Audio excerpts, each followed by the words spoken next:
doing a news show, and that is what happened in the news.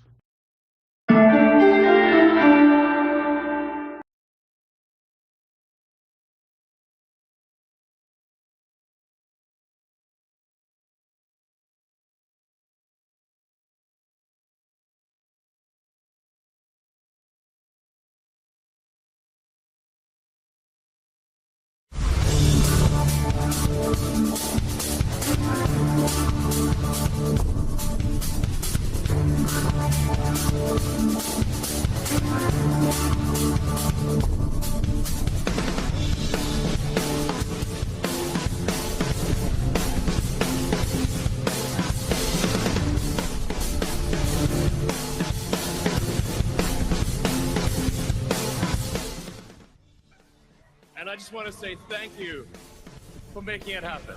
Thank you. And I just want to say thank you.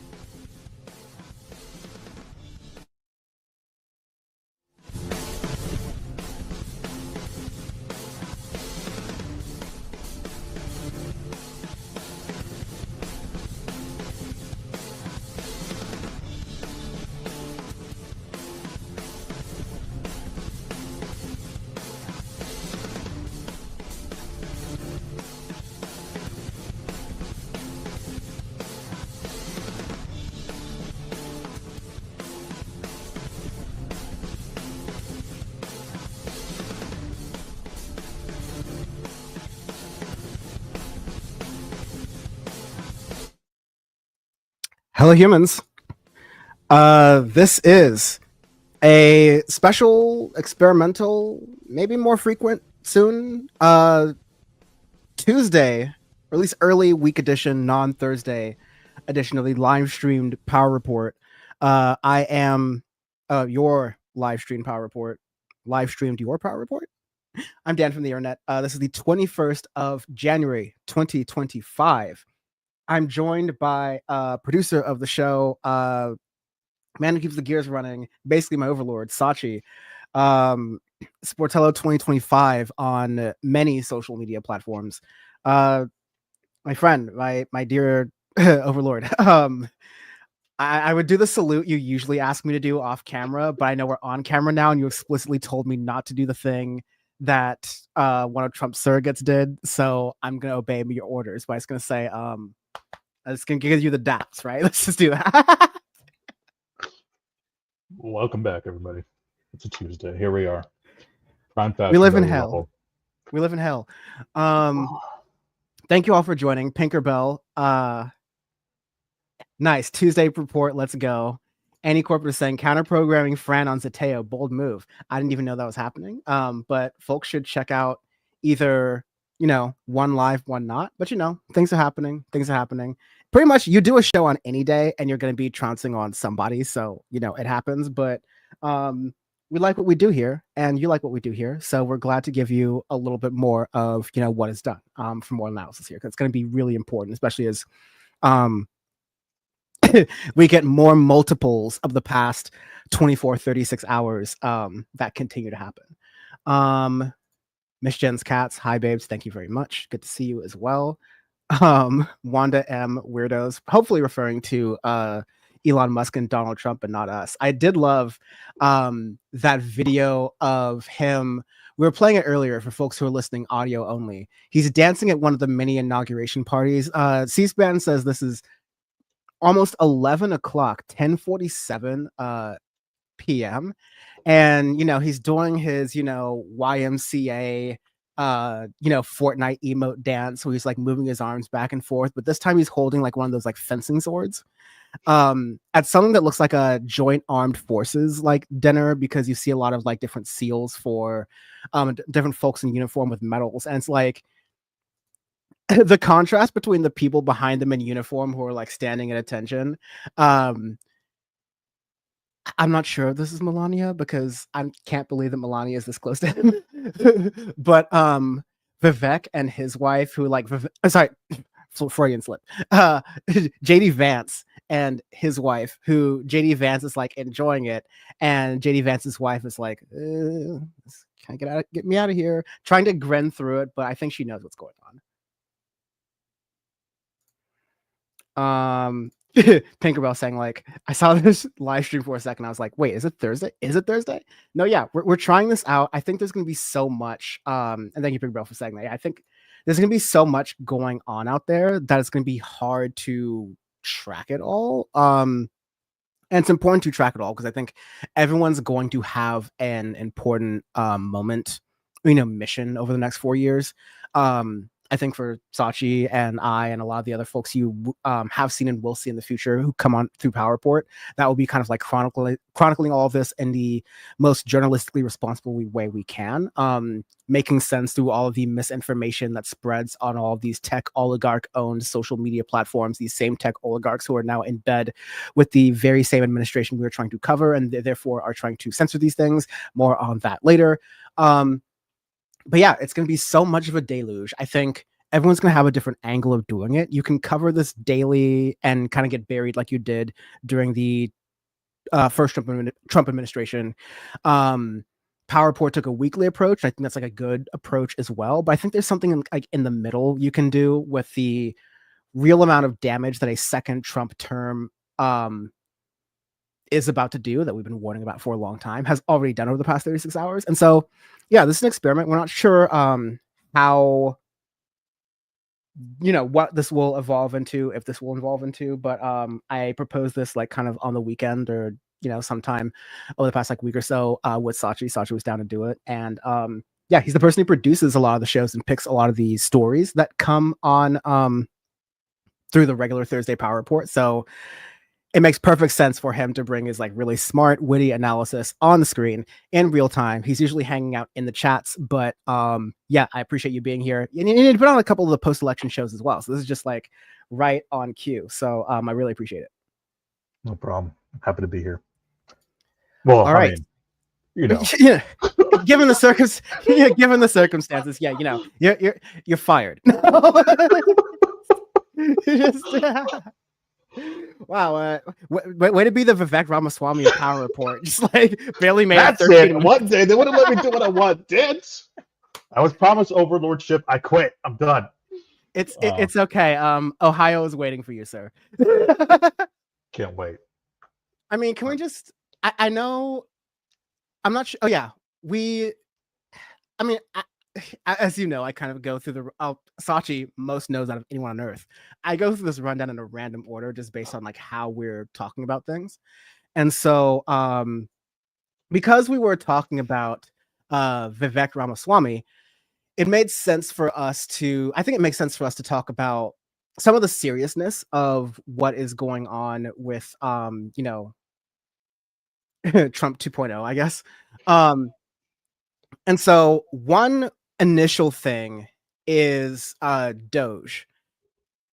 Basically, the Department of Government Efficiency during the Trump transition was very much a, nebulous thing. It didn't exist within Congress. There was like a, congressional caucus, I guess, or, a committee to interface with Doge, since that's going to, I guess, sit in the federal government. But it was made official thanks to Amay Peachy, I want to say, from CBS News Money Watch, that one of Trump's many executive orders, and I think we can maybe go through those at the end of the show once we're done going through like what we did. It's a full list posted on the White House's new website. But Trump signed one of his many executive orders that he signed was officially creating the Department of Government Efficiency. But basically what it's going to do is sit under I think there's this one department that I'm trying to like find the article here, but there's this one department that was supposed to sit, like they created the healthcare.gov website. And it was the it was like a whole, I think it was like the no, it wasn't the Government Accountability Office, but it was like some special office that was created for the government to handle technology. Because in 2008, the government didn't really have any sort of like methods of launching this and, even launching like technological things, right? So basically this old essentially what we've been saying in the early infancy stages, but I'm going to put it out there. Maybe I'm stepping a bit too far in this direction, but it kind of feels like a front, essentially, is what it is, right? In terms of putting it under whatever branch it's under. And that's where I know they put it under a specific title of a quote unquote branch, but it just feels like it always has, like kind of like a front, right? So like it's under Health and Human Services, but there's like a government technology offices. I don't know the exact name of it, unfortunately, right now, but I'll try to find it later. But this agency was created under the Obama administration, basically to run technological things. That's why, you know, its first thing was make a healthcare marketplace for America, which is very difficult to do. You have 330 million customers, and the government at that time in 2008, even right now, it's not that great with technological things, although they've gotten substantially better. Basically, by reclassifying Doge under this new branch, you're giving it the infrastructure to be like, okay, it's hard to get rid of Doge because otherwise you have to get rid of this like government technology office or whatever. I want to see if that's what it's called, because I had a friend who's like gonna work for it, but it's not the US Digital Service, I don't think. But it is basically going to make it hard to get rid of, because you're basically just renaming an agency that was created under the Obama administration and it already touches a bunch of different things. But there's another way to look at this, which is like, okay, you're supposed to be the Department of Government Efficiency, and we kind of know that it's like a front for tech bros to do their tech bro thing. But we've seen and heard behind the scenes the sort of like tension and friction between the Trump team and the sort of like tech bros who have come in and the business people who have come in, Vivek Ramaswamy, Elon Musk, even between them, the sort of like Peter Thiel, Andreessen Horowitz, Rumble fellows, Cantor Fitzgerald. I remember thinking of that place, but they're all kind of fighting. And you know, they saw this, all these people who support families and, you know, the house and the household, they were spending New Year's Day, if I remember correctly, a time when you usually get off the internet and spend time with family. They're spending this day talking about like white purity and like the model minority myth and H-1B visas, and they got into this like big fight about that. And apparently that was the straw that broke the camel's back, because you have the white nationalist side of the MAGA base right now in 2025 going like, no, I don't care if they're smart and Asian, they still got to get out of the country.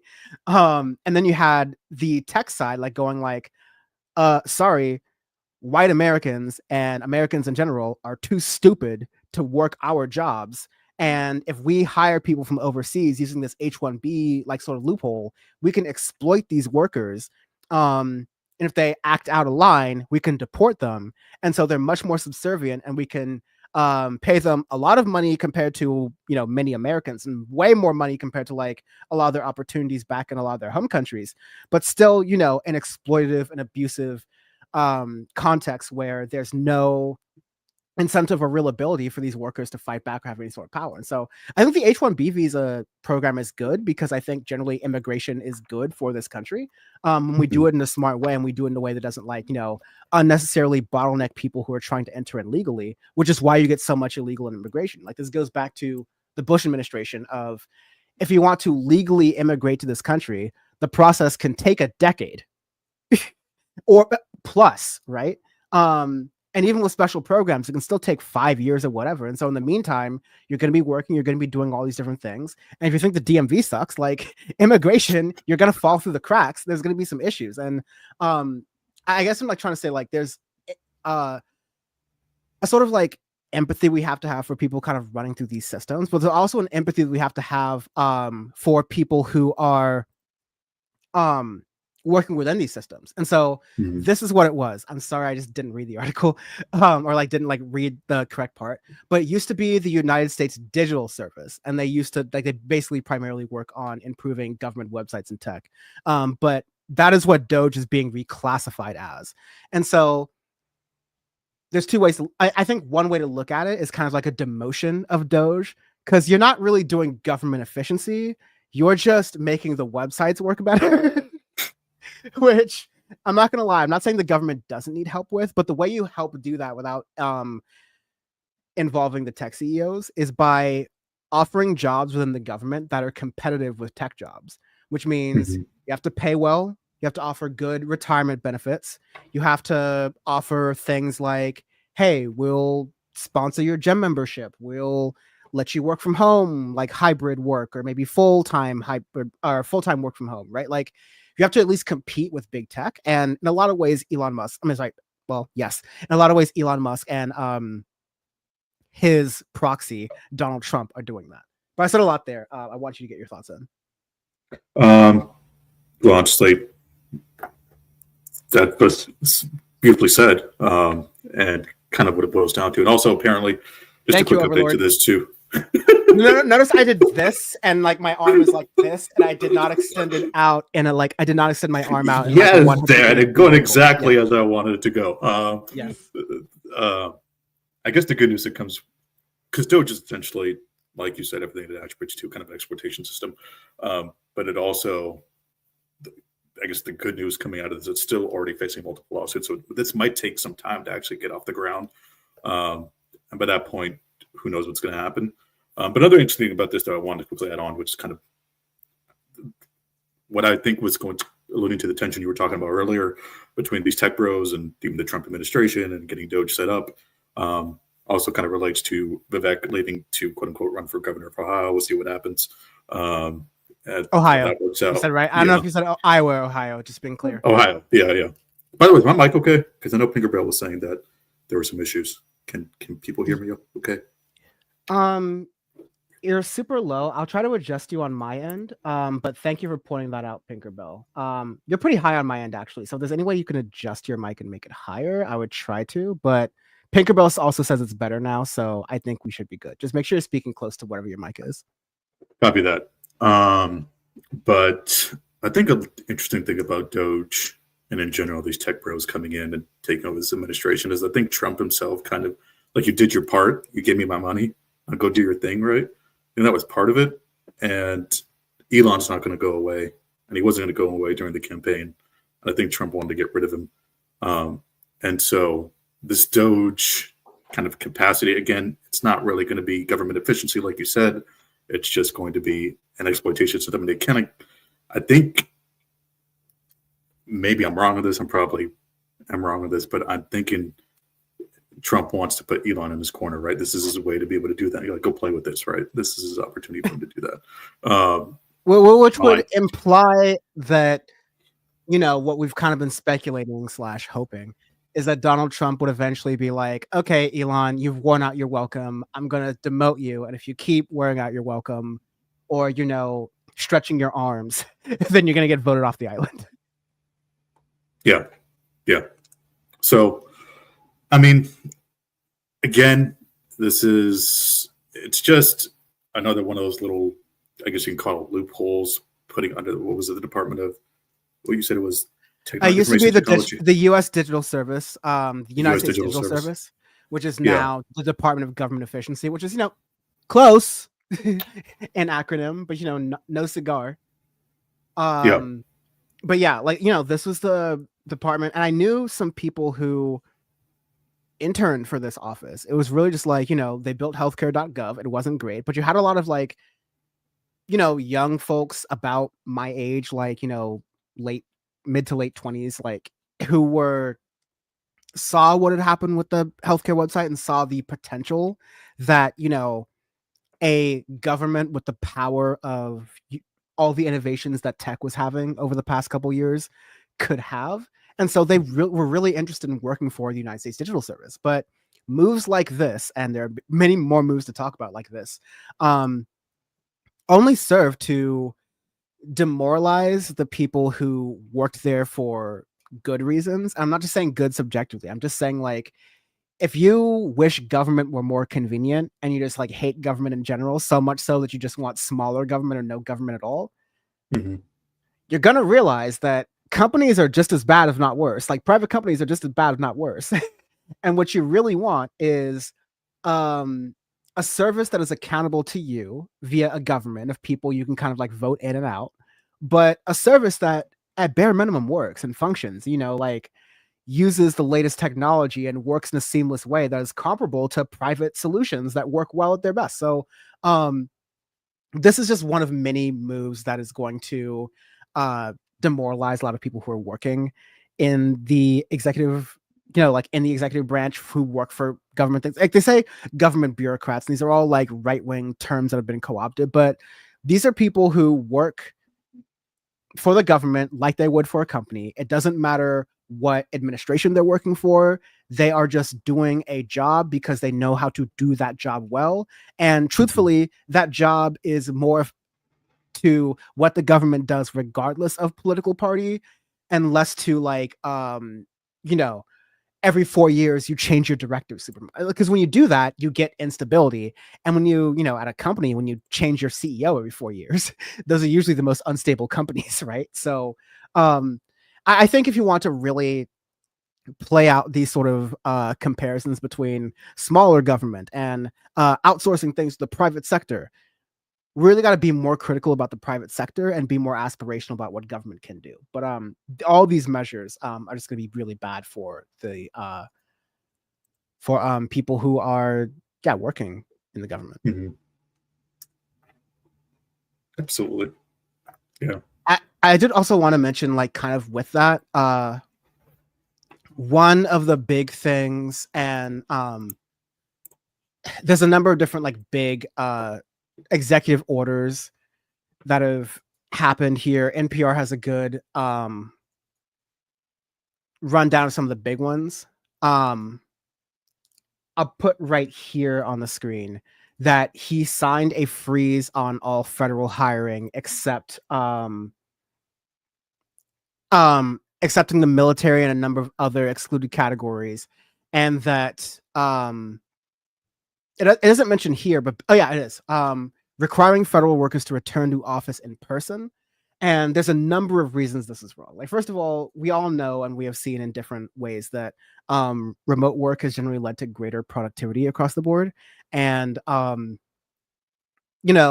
are definitely adjustments to be made with remote work, and the fact that management is not able to always have access to their employees, because even though their employees are often working outside of usual working hours, which they're usually fine with, the trade-off is that they're able to attend to their families, their friends, their communities during the day, while also being able to accomplish work, especially when it's time sensitive. And this sort of takeaway from the power dynamics, the conservative power dynamics of management and executives who have no idea what your job is, but still have an idea of when it's useful to lay you off or make someone else do two of the same job, right? Like, I know I've talked to a lot of people, especially over the past couple of days, to be a little bit anecdotal, but I think these individual stories are important. There's a ton of people I know who work for the government. I'm going to try not to be specific because this is a very weird, time. But I know one person who works for the Social Security Administration, and they were talking about how Martin O'Malley, friend of the show, was actually made the Social Security Administration like head during the Biden administration, and won a lot of preemptive sort of like worker, protections, in the event of a Trump administration like this. Now, I think there could be an argument made about how strongly these protections were made, but from my understanding, there's like some, government, union or some entity that's trying to like fight for the rank and file workers within the Social Security Administration. And they had found that, like, hey, oftentimes they'll rent out buildings that are like half or like $50,000, $70,000 a month in rent, right? And all of these jobs can be done by people at home with relatively decent broadband connections. And the technology is there. We did it during COVID when we had to, because there was a global pandemic happening, and there's a global pandemic still happening. If you're in places like Los Angeles, the air still fucking sucks, and so does the water. And so working from home is super vital, and it's something that increasingly private sector companies, kind of following the lead of Trump because of to them, politics is vibes, and that would be another totally different thing. But this is going to alienate certain workers who are used to these benefits, who had already over the past couple of years moved away from their home offices. It's meant to make people who are dedicated to their jobs, who really enjoyed their jobs, it's meant to make their quality of life worse so that they leave, and that the people who get replaced are sycophants, are cranks, are people who believe all these conspiracy theories when they come into government. And so they don't come into agencies like the Department of Agriculture or the Department of the Interior, or the Department of Homeland Security, or the Department of Social Security with the intent of helping people. They come with the intent of tearing the apartment down from the inside. And not only that, because people on the left often talk about tearing down the department from the inside or tearing down the machine from the inside, but we never have institutional support. And that's why I usually say it's a futile effort, right? Unless you have institutional support from the outside. This time, they want to tear it apart from the inside, and they have institutional support from the inside and the outside. So it's a problem. The last thing I want to say really quickly, because there's always this thing about, oh, Donald Trump cares about the military. This also affects the military workforce because, Donald Trump and conservatives care about families. This all ties together because I have there's another person I know who was bringing attention to the issue of military wives. And, in the military, you're constantly deployed to different places every year, every 2 years, every 3 years, every 5 years. Sometimes these places can be international. Sometimes these places can be across the country. A lot of times these places are places where there are usually no other there just really aren't a lot of options for employment. And so being able to work remotely, wherever you have an internet connection, you're able to do your job essentially. And then coming into the office sometimes a year, that's a really big benefit. That's like a genuine benefit for people who are spouses of people who work for the US military, who are doing their jobs for the US military by moving around. So oftentimes, it's hard for, military wives, military husbands, whatever, to keep a job because when their spouse has to move because of US military deployments or, rescheduling or whatever, they have to leave. And the only jobs that are usually available are public sector jobs that are in the government. So if the only jobs available for people who are constantly mobile because the government is telling their family to move around all the time, if the only jobs available for people like that are government jobs, and you say, by the way, you can't work remotely for these government jobs, and if you have to leave because the government tells you to leave, you can't keep this government job. How is Donald Trump pro-family? How are the conservatives pro-military? You just can't argue these things. And this is just there's climate ramifications, there's immigration ramifications. We're going to be talking about that in just a moment. But I think when we're talking about worker issues, when we're talking about worker rights, we need to make sure we're broadening it to even think of, white collar workers who oftentimes have a lot of protections that we fight for blue collar workers or, minimum wage workers to have. They don't have. But this is about what the billionaires and the soon to be trillionaires are trying to leech from society, the labor and the wealth that we are creating that should be given back to us. Not saying we need a universal yacht program. We're asking for a universal healthcare program. We don't need a universal PJ private jet program. We're not asking for that. We're asking for a universal basic income or universal housing standard. We're asking for the basics while they're I want to privately go to space or I want to privately have all these other different things. It's so us versus them. And it's gotten so bad that it is now extending to, never didn't extend to tech workers, but it's now doing it in such a very clear way. Your professionals, even your middle managers are now starting to have this sort of class consciousness and awakening to see what's going on here. The thing we mentioned too about tying it back to families, you're going to see expenditures for childcare go up, kind of having to navigate that situation, especially if it's both parents are working in a household, right? There are some families who have the option for one parent staying at home, but at the same time, if both parents are working, you got daycare costs, healthcare costs going to go skyrocket through the roof now, right? And on top of that, another thing that I'm really worried about too is the mental health aspect of it all. Is that people forget that a commute can be draining on top of going to work itself. A commute of, I mean, you're, especially like you said, with on-call COVID still being out there, and now we got the rise of the avian flu. It looks like that's going to be, unless something's done to prevent it, considering the fact that all these executive actions coming through of us pulling out of the WHO and Donald pretty much saying, I'm on COVID again, right? It's what it feels like almost. It's just tying that all together along with the physical health ramifications. We talk about LA, right, with the fires and the climate issues and how that affects the physical health, but the mental health of the grind of getting up and actually commuting and, whether you're in traffic or in public transportation, taking an hour and a half each way, 5 days a week, and coming home at 8:30 in the evening, whatever it might be, only to have to turn around and do it back again the next morning. And that kind of mental health drainage is another big thing that's, of course, not taken into account here. Of course not. And I think it's purposely done because everyone knows, especially in a macroeconomics level, productivity has only gone up with the increase of technology, and the increase of, putting fewer workers into the workforce and making them work even harder. Like a smaller percentage of the workforce compared to, per capita, right? Compared to the overall size of the population.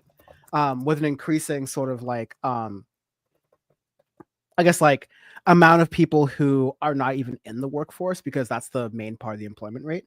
All of these pieces are kind of not really thought about. Like the executives think about it and they're like, oh, technology has been giving us these exponential gains that working human beings to the bone haven't been. And even though we've already slashed as many workers as we possibly can and combined as many jobs as we possibly can and given essential jobs to interns that we let go of several weeks later, months later, right? All these different underhanded things that are happening within capitalism, within late stage capitalism, especially over the past 10, 15, 20 years. They're definitely really all coming to a head here. And it must be said that I think they don't care, to your point. I think they know and they don't care that people's mental health is deteriorating here. Some will do lip service, but ultimately that just raises the stakes. Tiring out workers raises the stakes for automation, right? Imagine if during slavery, the incentive was to work the slaves to death. That once the slaves were dead, they were no longer a burden. And you had these new robo slaves that were a bigger investment going in, but cheaper long term because they wouldn't rebel, they wouldn't fight back. They could be maintained a lot easier. They could, more respective to orders. They don't have to be programmed with human will. And I make that sort of slavery example because you go forward to right now where we have the sort of, wage slavery, which is not the same. You have somewhat more of free will, but if you stop working, you lose your house, you lose your health insurance, your ability to see a doctor if you get sick, when you get sick rather. You lose easy access to water, you lose easy access to gasoline and electricity and power, whatever you need to keep going, right? You can choose technically to stop working, but you can't, adjust that on those, there's no terms to adjust them with. So your solution will end up being, being mistreated by society. And so I think that's the choice. I think that's the point. I think anti-corporate says that's actually the incentive now. We'll work you to death. And if you're willing to be worked to death until we can shovel you out of the system, then God bless you, sure. Right. But your job will be until you retire to train not only your replacements who will work for you for less, but also to train these automated replacements for you and your replacements who will over time cost way less to the CEOs, the executives, the board, the investors. And you get to this point where within hyper capitalism, I'm starting to see who wins besides the CEOs, the boards, and the investors, and the politicians who are ingratiated with them. That's oligarchy. Yep. Some other executive orders here. Can we talk about one that's actually kind of backfiring in its face all of a sudden? It looks like, at least it is. Absolutely, yeah. It's the defining sex one. And Ooh. so in their executive order, one of the sections in terms of defining sex, it says female means a person belonging at conception to the sex that reproduces the large reproductive cell. And then male means a person belonging at conception to the sex that reproduces the small reproductive cell. So all embryos technically begin by developing female sex organs, right? So according to Trump's White House standards, it's everybody's designated a female now. That's where we're at. So it's the feminization of society, Sachi. Here we are. They're feminizing us. Everybody's a female. Congratulations. This is where Trump, he did it again. So that's backfiring already. I'm every woman. She is of me. Oh, man, boy. There were some moments where, like, I mean, that's hilarious. But it's going to be another one of those moments where we're going to see usually the law, I mean, not usually, but sometimes, and in recent times, there's been precedent for the law to say, like, hey, we're lawyers, not scientists. Those are scientists, not lawyers. Let's make a deal.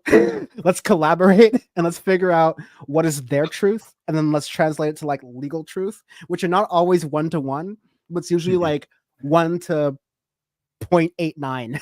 And so like we can work with that, right? And so you're starting to meet the like immovable object of anti-science conservatism with the like unstoppable force of haphazard conservative lawmaking. And like you said, like it's gonna be like, okay, if you define, what sex is and what gender is by these unscientific terms, you're going to get what all of those what some people call as radical trans activists. I don't know who we're talking about. We do a news show, and that is what happened in the news. But you get what those radical trans activists, quote unquote, have been talking about, which is saying that conservatives, not only are they bigoted, but they have such a fundamentally wrong understanding of gender, even within a binary cisgender context, that they're going to trip themselves up and they're going to end up, in their bathroom bans, attacking trans people under the guise of trying to protect women. They're going to hurt and harass and unfortunately get women assaulted, right? In this case, we are trying to define what is life or what is male or female life at a certain time. You're going to end up catching a lot of men or a lot of women in the crosshairs. Like, even at the top level, the idea that patriarchy hurts men just as much, if not more so, than it hurts women is really like the chickens coming down to roost here, especially on that point. So that's hilarious, honestly. Yeah. I mean, like, terrible. Let's be clear. Like, hilarious is said with a lot of sarcasm here, but it's not looking great. Yeah. And to what Sandy said, talking about now, on the very unfortunate side of this too, is that the option to mark X as gender on the path, that's going to be overturned now because of this crazy, nonsensical executive order. So yeah, Sandy had a question just for the audio audience. Will I be able to travel to the United States with my gender as X on my passport and driver's license? That's a question mark.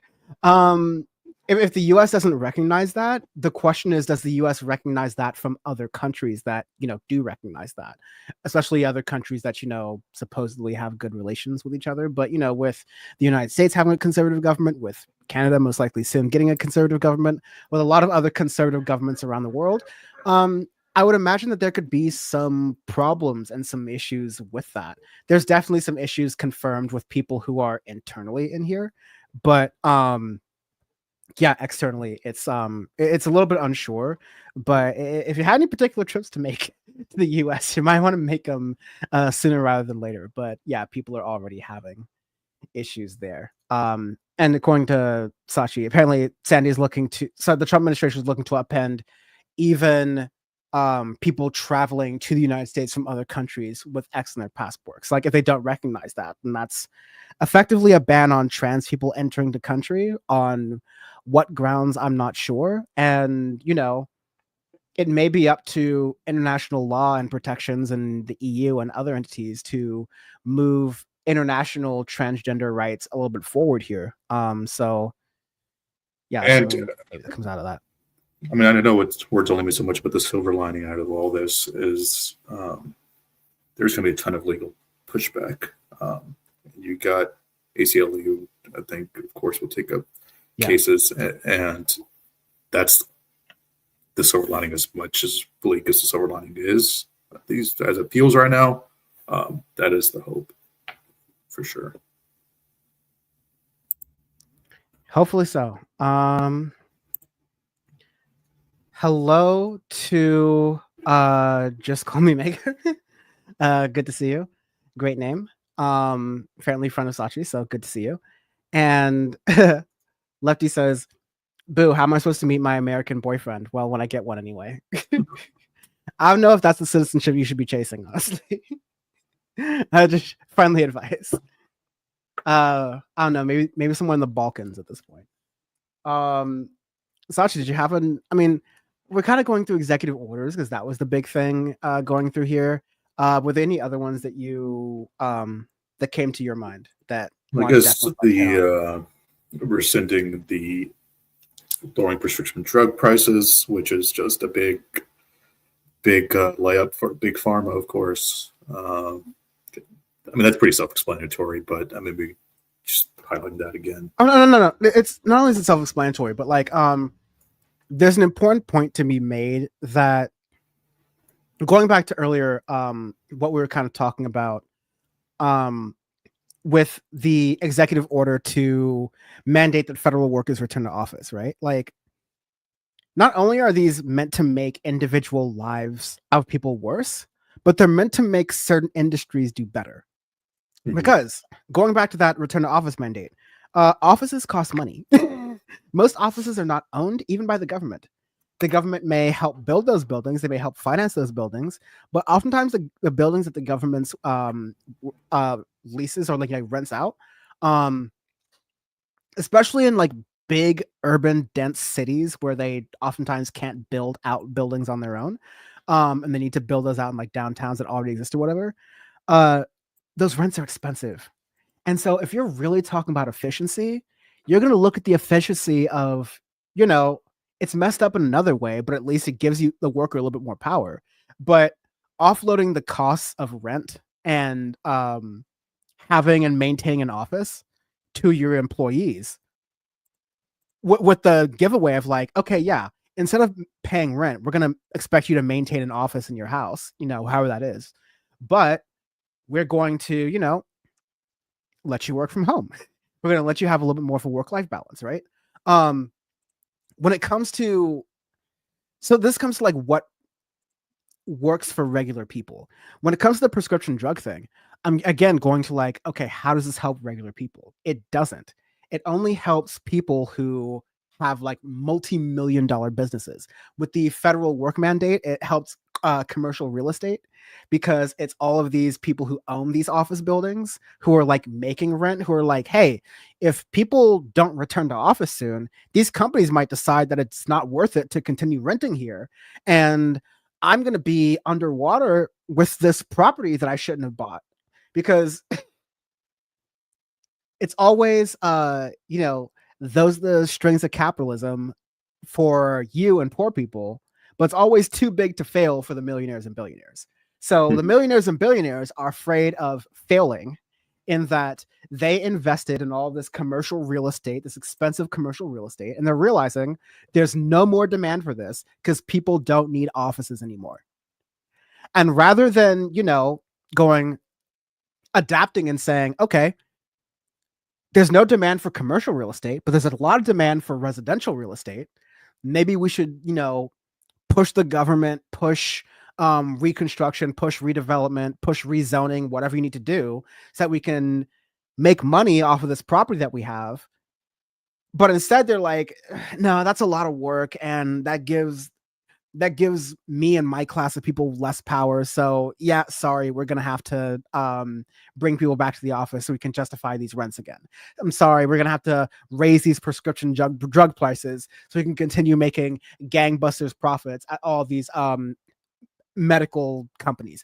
I wonder what RFK Jr. has to think about all this. that big pharma is like making more money on day one of the Trump administration. I really wonder, even though I have not heard shit from RFK over the past 36 hours, or even about RFK, or even about what is it? The Centers for Disease Control and Prevention, the CDC. Maybe I will, hold my breath, and by the time we do Power Report on Thursday, there'll be some news on that. But I feel like this is not great for public health. And not great for people's health in general. Like you're saying, Sachi, it's holistic. It's mental health. It's physical health. It's how drained are you when you come home to your family and friends and your community. It's how drained are you when you come to work and how much work are you able to do. It's your work-life balance and how you're able to come to all these things and be fulfilled as a person, which makes you do better work and be a better friend and all this other different stuff. So, yeah, it to that point, it's not a tangent. It's all very much connected. And so I'm glad we're like talking about these things, because you can connect the prescription drug loss to the federal workforce changes to, even the Paris Climate Accords and energy and climate. We can talk about all that stuff in a moment, but I think it's all connected. It's these however many 250 plus billionaires who participated in this election. Because they participated, of course, I mean, from these various private industries and entities that through all their cash and they're getting their benefits, right? They're getting their quote unquote their rewards, like you said. Kind of going back to the prescription drug thing. As soon as Trump won back in November, lobbyists from pharmaceutical companies saw this. I'm like, okay, we got to talk to you, push this back, and get rid of the negotiation abilities. We need to keep our medicines skyrocketing, which also ties into the. By the way, what was it? As soon as the United Health CEO, that story, it now came out a couple of weeks ago, or a week ago, where United Health was charging 1,000%, overcharging on 1,000% of, it was either cancer or something. Not even, I don't know if it had to do with cancer. It might have been medicine used for cancer, and then I mean, there we go. That's what we're going to be seeing as a result of this over and over again. So, anyways, I think kind of tying into what you said earlier about getting workers back into offices and these companies not wanting to be able to turn these buildings into, redevelopments for affordable housing, whatever it might be, and everything tying into real estate and how these are all interconnected. At risk of going too global on this, speaking of redevelopments, Trump also talked about Gaza and how he sees that as an opportunity for beachfront property. Essentially what he said way back when, or even Jared Kushner said way back when, was it a year and a half ago, maybe a year ago, saying there's potential for beachfront properties, and here we are. Yeah.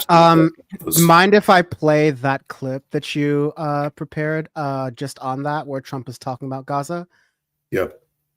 I want people to pay attention to how often our dear leader, our Lord and Savior, President Donald Trump, finds it in his heart to center the plight of the Palestinian people while he's talking about Palestine in this clip. Because really, I think the thing that sticks out the most is how often, and you can count along at home, how often he's really talking about the Palestinian people when he's talking about all the destruction that happened underneath the Biden administration, and maybe how his thoughts are to change from it. So we'll watch this clip here. Gaza, boy, I looked at a picture of Gaza. Gaza is like a massive demolition site. That place it's really got to be rebuilt in a different way. Do you plan to help rebuilding Gaza? I might. You know, Gaza is interesting. It's a phenomenal location. On the sea, best weather. You know, everything's good. It's like some beautiful things could be done with it, but it's very interesting. But some fantastic things could be done with Gaza. How do you support the two-state Gaza. So later in that clip, there's a like later in that piece, there's a part where Trump's talking about, eventually I counted 7 times where he's talking about how beautiful, what an opportunity or what a shame or how interesting the property and the land of the Gaza Strip is that has been destroyed. And later on in that whole conversation, only 1 time, maybe 2 times, you're being real generous, does he mention the people who are suffering. Remember, this is the same person who used Palestinian as a slur in a debate against Joe Biden, I believe. So this is not. So a lot of leftists are like, Joe Biden has already done the worst thing imaginable and possible. It's not like Donald Trump's going to be any better. And my response, the last 6 months of the year on Power Report, was that the Republican idea of how to solve the Israel-Palestine situation is for Trump to open a casino in Khan Yunis. And just from that piece right there, you can kind of tell that Trump is, talking about Gaza the same way one would talk about over in LA, we have real estate sharks who are looking at Altadena like, okay, wow, look at this. You got some mountain front views. You're really close to some freeways. Pasadena's real nice. And you're downtown LA. You got some metro access. Wow, we could do some really good stuff with this. We could really reinvent this community here and buy this burnt down property at cut rates and redevelop it at such a level that the people who used to live there could never in 13 generations plus be able to afford it. And we just make it a resort hotspot to serve wealthy capitalists around the world and benefit even wealthier capitalists around the world. It'll be great. Trump Khan Yunis, new casino. By the way, too, tied into this, I think it was reported either yesterday or last night late that the promises of Trump saying, we're going to cut off funding to foreign nations doesn't include Israel, by the way, of course, because of course it doesn't. So he's already duping his followers on that. Trump will free Palestine. It's nobody. It's disgusting. And another thing I was going to say too is that Ivanka and Jared Kushner said they're going to take a step back from the administration, but I guarantee you, at some point, either this year or next, you're going to see reports saying Jared Kushner spotted in Palestine, get ready for a meeting with developers. And they're going to say, what's he doing there? It was like, we're just looking around. And that's what is going to be the reintroduction, quote unquote, even though they've already been involved in it. I absolutely don't want to get copyright stricken, but there's a great bit from some Adult Swim show. I want to say it's Tim and Eric, where a guy's just like, hey, it's free real estate. And it's dark, but again, people were asking how could it get worse from the Biden-Harris genocidal campaign in Gaza. And this is not to say that we should be happy with our only 2 options being more slaughter in Gaza or more slaughter in Gaza plus hyper capitalism accelerated while we're there. Those shouldn't be our only 2 options, but we didn't have time to have a real or create a viable 3rd option in the time we had. And not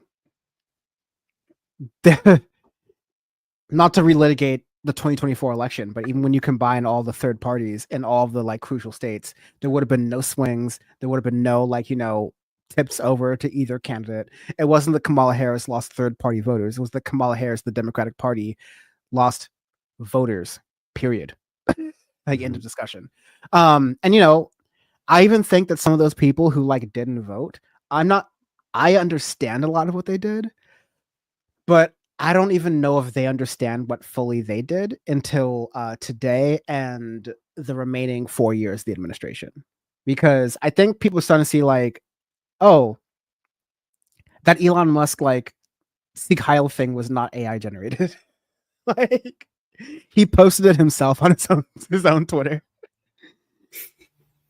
I don't know. I guess since we're talking about international things, that kind of counts. But we talked about it earlier where he did the salute, and he did it from a number of different angles here. I mean, like CNN shows like the main angle, which is kind of crazy because they should have just played the whole thing. But like he's talking and he does a real strong like Thank you.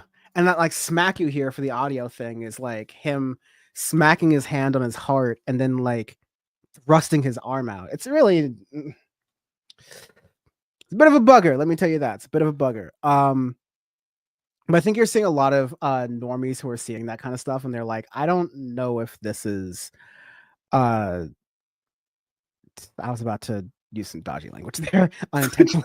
But I was like, I don't know if like this is gonna be like a good situation. Like, okay, wait a minute. I'm not sure if I necessarily voted for that.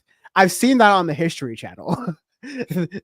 That's where I get all my political news from, is the History Channel documentaries about ancient aliens, right? And I know that arm gesture is bad.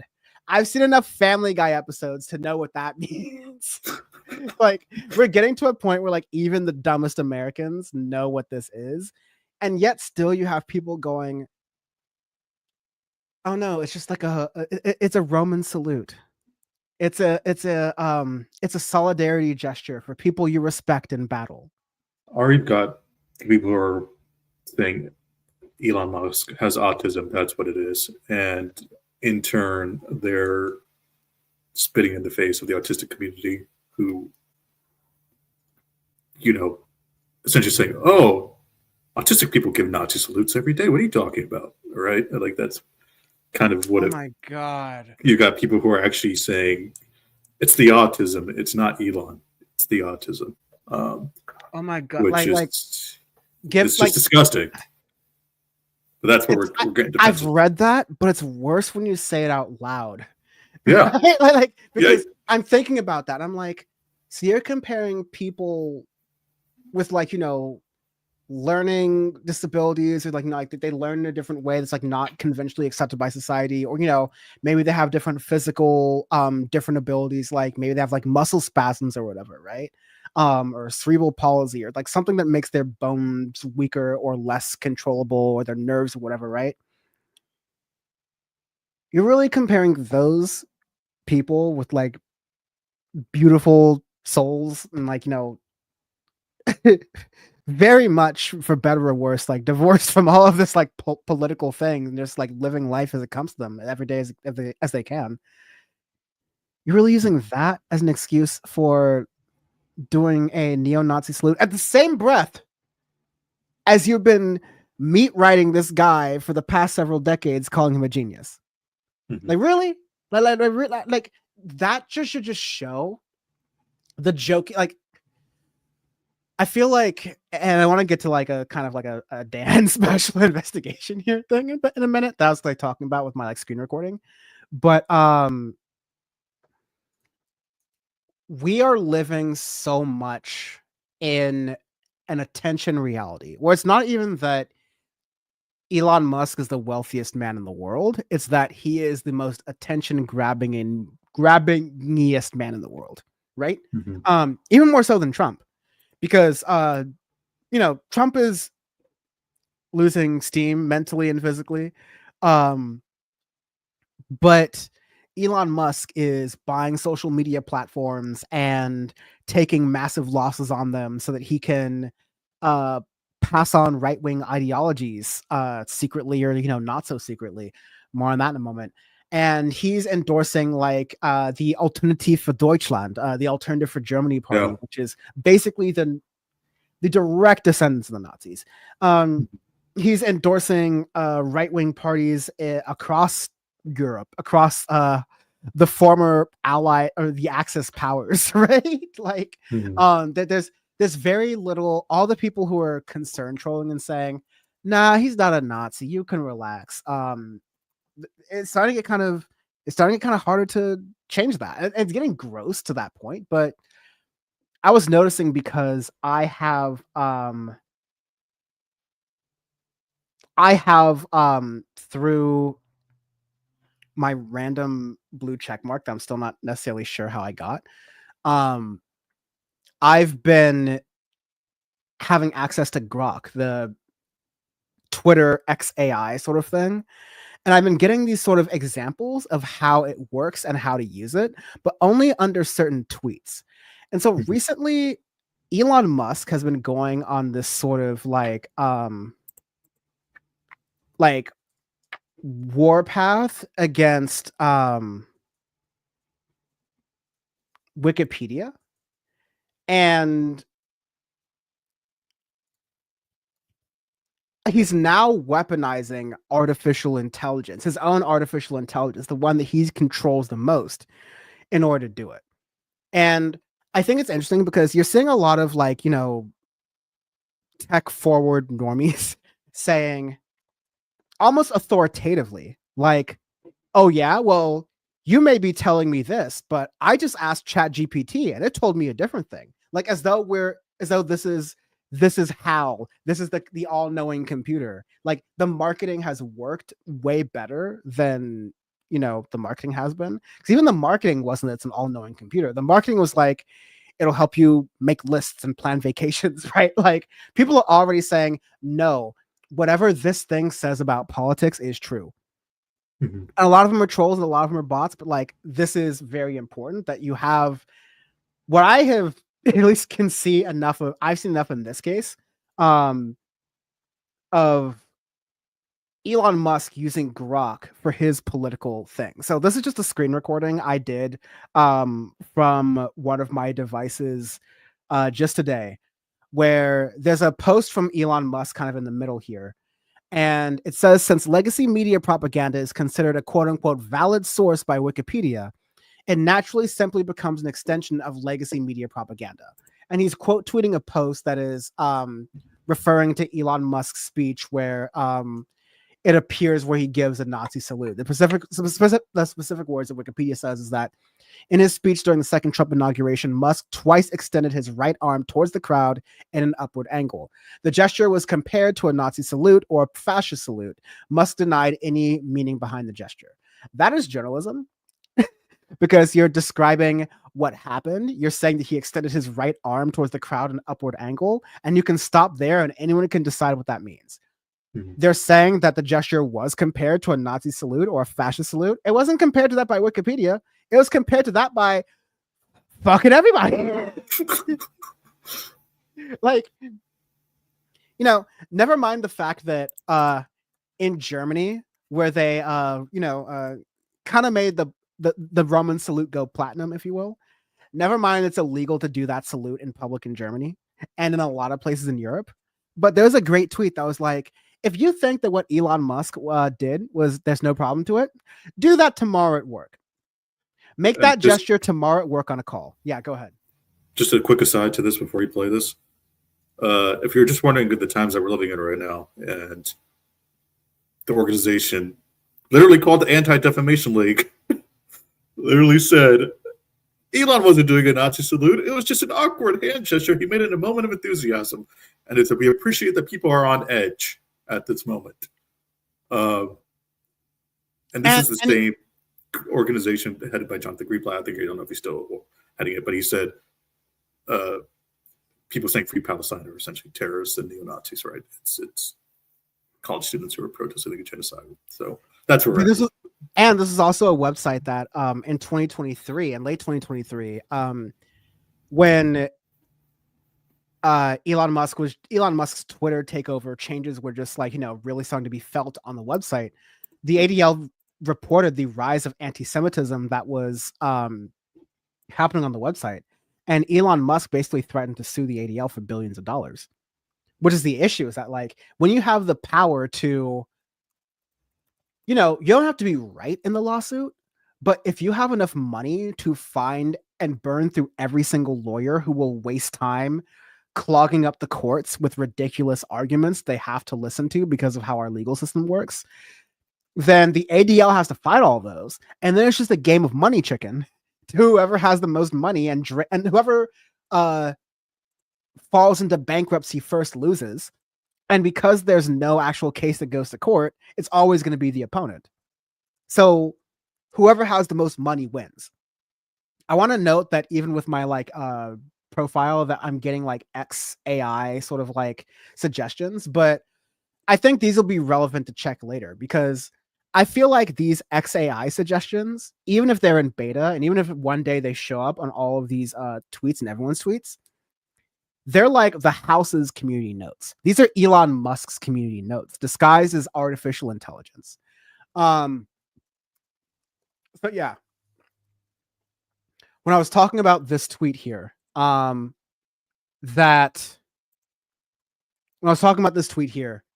where Elon Musk is attacking Wikipedia, which he has been doing for a long amount of time, at least since the 2024 election. I'll say that. I can say that confidently. But he's been trying to paint Wikipedia as a biased liberal leaning source, which is something I've covered for a long time. That has been a conservative movement thing, even before Elon Musk joined the conservative movement.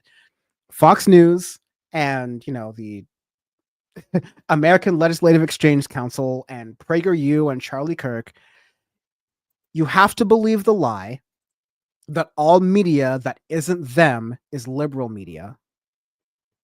And as long as you believe that lie, that everyone is against you but these so-called truth tellers, then you can do anything. You can you can burn libraries, you can burn books. This is the Fahrenheit 451. This is the George Orwell 1984 world. Like, this is what actually happens. But we were warned about those things. I'm sure there was some literature that warned about, computers becoming this like 1984 AI. Maybe there's some like movies and literature that I need to read more into. But I want to show folks in kind of a Benjamin Dixon-esque kind of way. Shout out to him for doing these sorts of reports that kind of inspired me here. But I want to show folks what happens when I asked Elon Musk's AI about this tweet, so that if I am someone who believes, and I'm not that political, and I believe that AI is just this all-knowing, it takes the information from everywhere and aggregates it in a non-biased, informative way. This is what happened if I believe that lie on Elon Musk's website. So I just went through the prompts. I didn't do anything else. I clicked on, you scroll through them, and the prompts that it gives you are, is legacy media credible? How to fix Wikipedia bias, which presupposes the idea that Wikipedia bias exists. And then it says, does bias affect public trust? Now, you wouldn't trust Elon Musk to answer that for you, but his AI will happily answer that for you.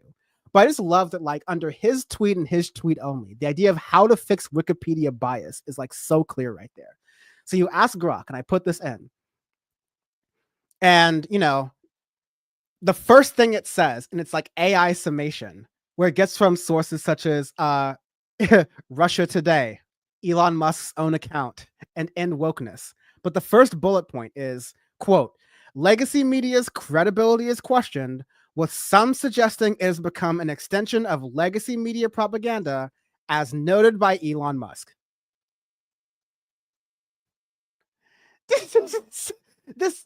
I'm honestly, this goes back to like the Mechanical Turk theory of like, there's no such thing as automation. It's just a bunch of dudes. It's just a bunch of underpaid dudes in East Asian or South Asian country who are just typing these responses for you. Because this is like, yes, sir, Elon Musk, sir. You are right. You are correct. This is just what truth is. Legacy media's credibility is questioned. Here's the deal. Elon Musk was not the first person to, note this. Even if it's just summarizing this tweet. But you can already see the second thing. Trust in legacy media varies significantly by political affiliation, with conservatives often alleging a liberal bias in traditional media. No mention of liberals suggesting a conservative bias in legacy media, which is, if we lived in a serious society, voters on the left and voters on the right could agree that legacy media is outdated and corrupt, right? Like, we could agree on this. But again, you now have Elon Musk controlling independent media, quote unquote, controlling new media that he calls Twitter's like citizen journalism. And this is kind of like what you're getting out of it. So I then hit the prompt independent journalism to see, how does Grok, Elon Musk's AI, define independent journalism? And those responses were pretty interesting. And it shows some of the sources for these things next to it too. And it defines independent journalism as free from government control or influence from other powerful entities like corporations or influential individuals. Which is kind of funny to claim that like Elon Musk is fighting for independent journalism when he's literally a government employee. Not just beforehand, the fact that like SpaceX took a lot of government contracts to do like NASA and the Pentagon's work, but now the Department of Government Administration, the government efficiency rather, is at time of recording headed by Elon Musk. So how can he claim to be independent from the government and operate supposedly like, independent journalist media outlet where you like boost posts from supposed independent journalists, which is supposed to be Twitter or X, and you work for the government? It's like his website contradicts him and also affirms him in a way that doesn't actually point out those contradictions. Because I've used other AI, and it tends to be really like ride the lines of some of the contradictions. It definitely doesn't do it perfectly. It definitely has its own biases. But this is just right-wing echo chamber AI in a way that like the left doesn't have and isn't necessarily asking for. So yeah, just at this point, because I've like gone through this a lot, I'm curious what you're thinking about this. I'm entirely unsurprised, but also like very. It's like you said, Elon. The more he look, here's the thing. In this right wing movement, like we've been kind of talking about, alluding to throughout the evening, he's not as popular as he thinks he is. Right? He's slowly fading even within Trump's orbit. It's Trump doesn't like him, people don't like him. Right? That's what it's eventually going to be in MAGA for him. But at this moment, he's riding his high, and I really think it's really a desperation of, I need my validation, right? I need my it's authoritarianism in the social media landscape is what it is, and that's what he thinks he is. Well, he doesn't think he's that, but I truly believe he thinks he's a dictator, right? And this is just his landscape in his kingdom. And it's just a typical behavior of oligarch, and it's just we're seeing what a dictatorship is like on social media. Essentially, is what I'm getting at.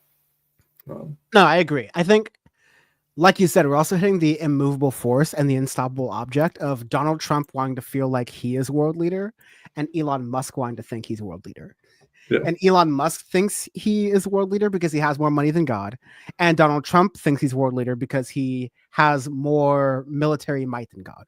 It's funny you mentioned that. There was a Freudian slip yesterday during Trump's press pool thing. A reporter said, so President Musk quickly corrected themselves, right? And I think Vivek eventually realized, I'm out of this dick swinging contest. I'm kind of losing it. So I'm just going to go run to Ohio and do my thing and leave Doge, whatever I got to do. And Elon Musk hasn't gotten the message yet. He thinks he's still in that orbit, right? But he doesn't realize that essentially L2 is that he thinks he's on X now, Twitter, whatever you want to call it. He thinks he's doing his own regime, right? But essentially, this is just the extension again of Donald Trump, and he's doing Donald Trump's bidding too. It's like when Elon said, Trump said, I could have Elon down on his knees or whatever. I had him begging down on his knees, whatever. I think it was. It's just, Yeah. I think what you're seeing is Elon thinking he's not doing that, but he's doing exactly that. Yeah. The moment that he brought him back to X, this is where it's unfolding in that regard. Yeah, because it's like Donald Trump loves, but both Donald Trump and Elon Musk are malignant narcissists who love to manipulate people and love to have psychological control and power over powerful individuals, or a large swath of individuals, therefore collectively creating power, right? Like, these are people who love that. Mm-hmm. Donald Trump's just better at it. He's just fundamentally, he is a level 10 like Pokemon master, and like Elon Musk can't power on the DS. Like, he's just it's Elon's awkward. He overplays his hand. He does these, like, at first it was this like weird hop he did at the Donald Trump rally. And there's always been this, like, I'm not making fun of his weird speech. Obviously, like, that doesn't make you wrong, but like, I think of the Don Lemon interview, and I'm no fan of Don Lemon, but he just like folded in that interview after, being handed with certain information that was just wrong, right? The way that he is like awkwardly rocked around this like Hitler salute, like, even Trump knows, like, hey, all right, it's not the 80s anymore. I had my fun with Central Park 5. You were still a zygote swimming in your racist daddy's balls. You can't do that anymore. It had fun. I had fun. You can't have that fun anymore. If you want to do that, you gotta be more subtle. Learn from the king. All right. It's just like we're like a month away from Donald Trump viewing Elon Musk with as much disdain and disgust as Donald Trump views Donald Trump Jr. But like, that's the thing that I think you're really right about, is that Elon Musk thinks that he is the king because he bought the big platform, which is how he usually makes himself king. He doesn't create SpaceX or like, he isn't the mastermind behind SpaceX. He just is the person with the money behind it. He didn't create Tesla, or he wasn't like the mastermind behind Tesla. He just bought it and sued his way to being called himself a founder. He bought his way into the US government. Again, not just with government contracts, but now with Department of Government Efficiency. And he thinks that with all of the things he has bought, along with a big social media app, that he's buying his way to power. And it's working internationally. He's getting that view of that because other international politicians who know a lot more about their countries than Elon Musk does are able to play this fool like a fiddle, just like Donald Trump is. And again, like, this is a lot of like high level manipulation, because I started this by saying, I was gonna say, like, really fast, let me just finish this. Like, Donald Trump and Elon, I started this by saying, like, Donald Trump and Elon Musk are very manipulative people, right? But the truth is, they are very easily manipulated, because all you have to do is kiss their ass and they will give you what they want.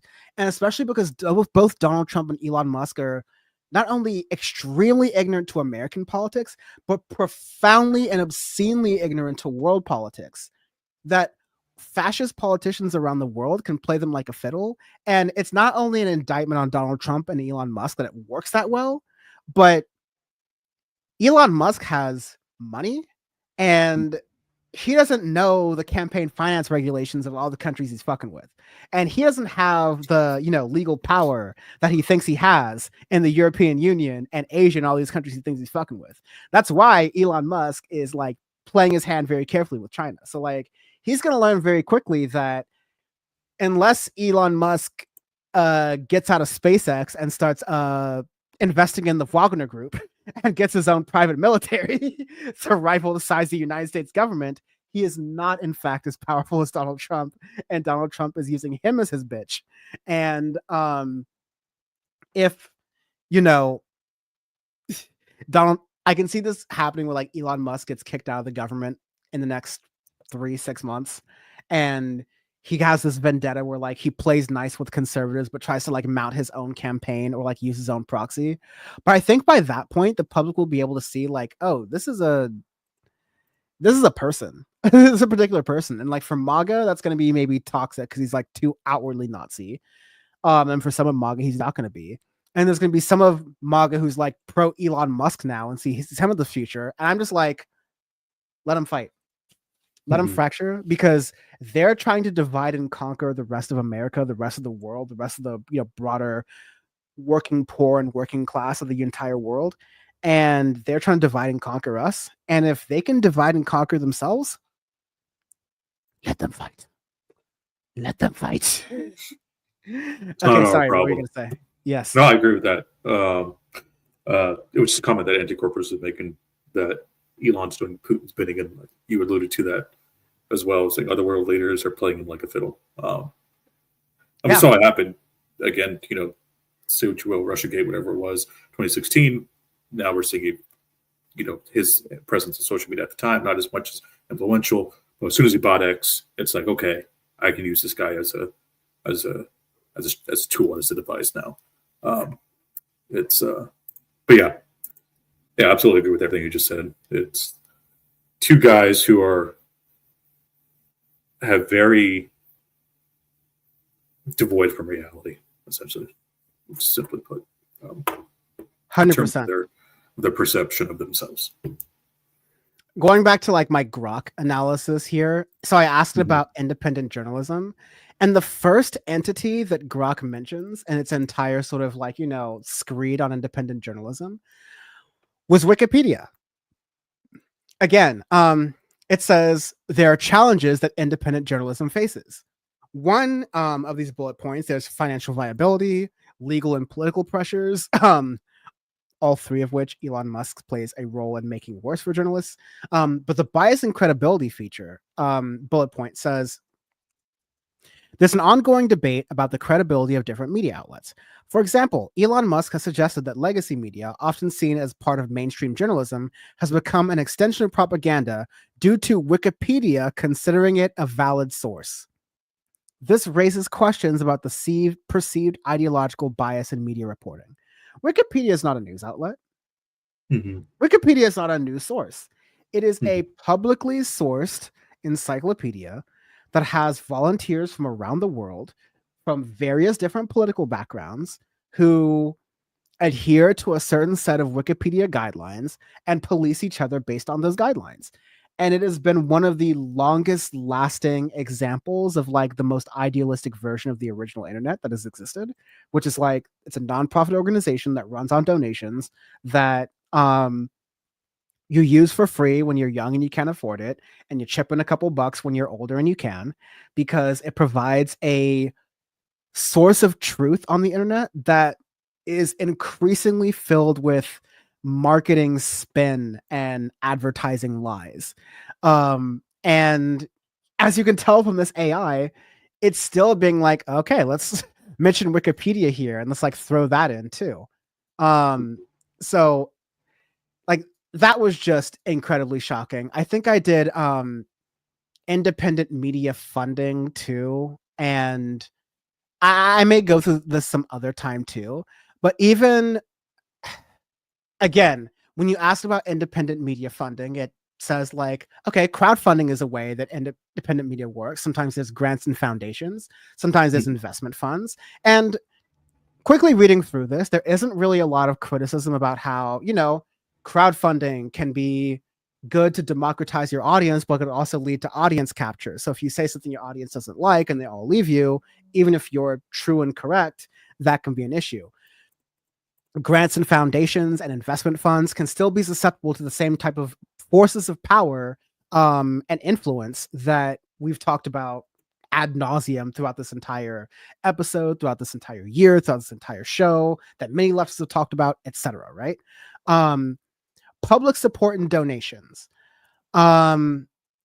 Public figures like Elon Musk have suggested withholding donations from platforms like Wikipedia until ideological balance is restored, indicating that public funding can be conditional or on perceived fairness or independence. This approach reflects a broader sentiment where public support is contingent on the media's perceived integrity and independence. So it's like Grok has a political bias, an outward political bias, because if it's constantly citing Elon Musk, who cites grift accounts like End Wokeness and Libs of TikTok to be like, okay, these are the sources of truth, and anytime it's mentioning independent journalism, most of the downsides it's saying is like, well, this fucking bullshit big corporate owned corrupt liberal wikipedia.org is the big issue with independent journalism. And according to Grok's Lord and Savior Elon Musk, I mean, prominent individuals that have nothing to do with the algorithm are saying that we've got to get rid of this. Again, people who don't know any better treat AI as a source of truth. And there's more of those people than there are people who are vocal and willing to be skeptical of it. And so we need to be cautious and careful and, like watching on guard this week, next week, the next 4 years and beyond, to watch how these, we've seen how the CEOs of these tech companies work. We need to start to decouple this idea that, okay, the idea of the internet was to democratize information. That was the idea. We're 40, 50 years past that idea now. Guess what? The capitalists won. Now the goal is for the CEOs of those companies to make more money. And the way they make even more money than the addictive practices they already do with these algorithms is to influence the government and influence their users to support government policies that help these tech moguls make more money. And so to do that, deregulation. And no, but worse, like the warnings of 1984 have come from watch out, because the government controls all information and they're going to tell you what to think. Right wingers think that the source of that is the government. They think the source of that is government bureaucrats. The source of that is the wealthy and the elites and the robber barons. And they use the government to control what people think. In addition to the robber barons doing what they can to control what people think. Now we just live in an updated world. We need to update our thinking to know that our so-called free streams of information, our global public squares, are mostly owned by a handful of international wealthy billionaires who will do whatever Donald Trump and the Republican Party says in the United States, involving censoring information, involving attacking any nonpartisan sources of information that debunk the stuff they're doing. Because if they can attack the nonpartisan sources of information, then they can attack the partisan sources of information. And then that's it. Then that's like, okay, there's no more left and right. Your left is Charlie Kirk and your right is Ben Shapiro. Like, that's what they want. Yeah. Your left is Dave Rubin and Anna Kasparian, and your right are the Proud Boys. That's what the big tech is trying to create. And I see this anecdotally. I saw my 9-year-old nephew get served a YouTube Shorts video about like why it's wrong for characters to be recast as a different race in movies. I'm like, you don't even know what half these words mean, and you're getting served this content on YouTube Shorts, dude. Like, they are winning, and we need to understand how they're winning and how they're trying to reinvent all this stuff with AI, with all the stuff. We need to understand how they're winning so that we can understand how to defeat them. So we have to understand what we're fighting for. And it's made me like depressed, of course, but it's given me a lens of what we have to fight for. So there's always that. It's incredibly dystopian. So, I mean, best way I could sum it up, like from my perspective, is very dystopian, is what it feels like. Yeah, profoundly. And that's why you saw at the inauguration, these guys were, standing in front of the cabinet members, like, you ugly people behind us, we're not going to show your faces. Here's the pretty tech bros and the guys who control all the flow of information. This is us, right? So, yeah. I guess this is kind of related too. Like, the tech oligarchs are going mask off with how they are censoring a lot of these things. On Threads, I saw this post. And I tend not to highlight anecdotal posts from random influences I don't know, especially in this day and age. But I was sent this by a number of people who follow me, some of whom I follow as well as mutuals who are in the journalistic space, who are in spaces not at all having to do with journalism. A lot of swaths of people were telling me the same thing, which makes me kind of think, there's a pattern here. Maybe there's something we should look into. And so here's a post on Threads that I saw. And it's hard to see any posts on Threads, to be fair.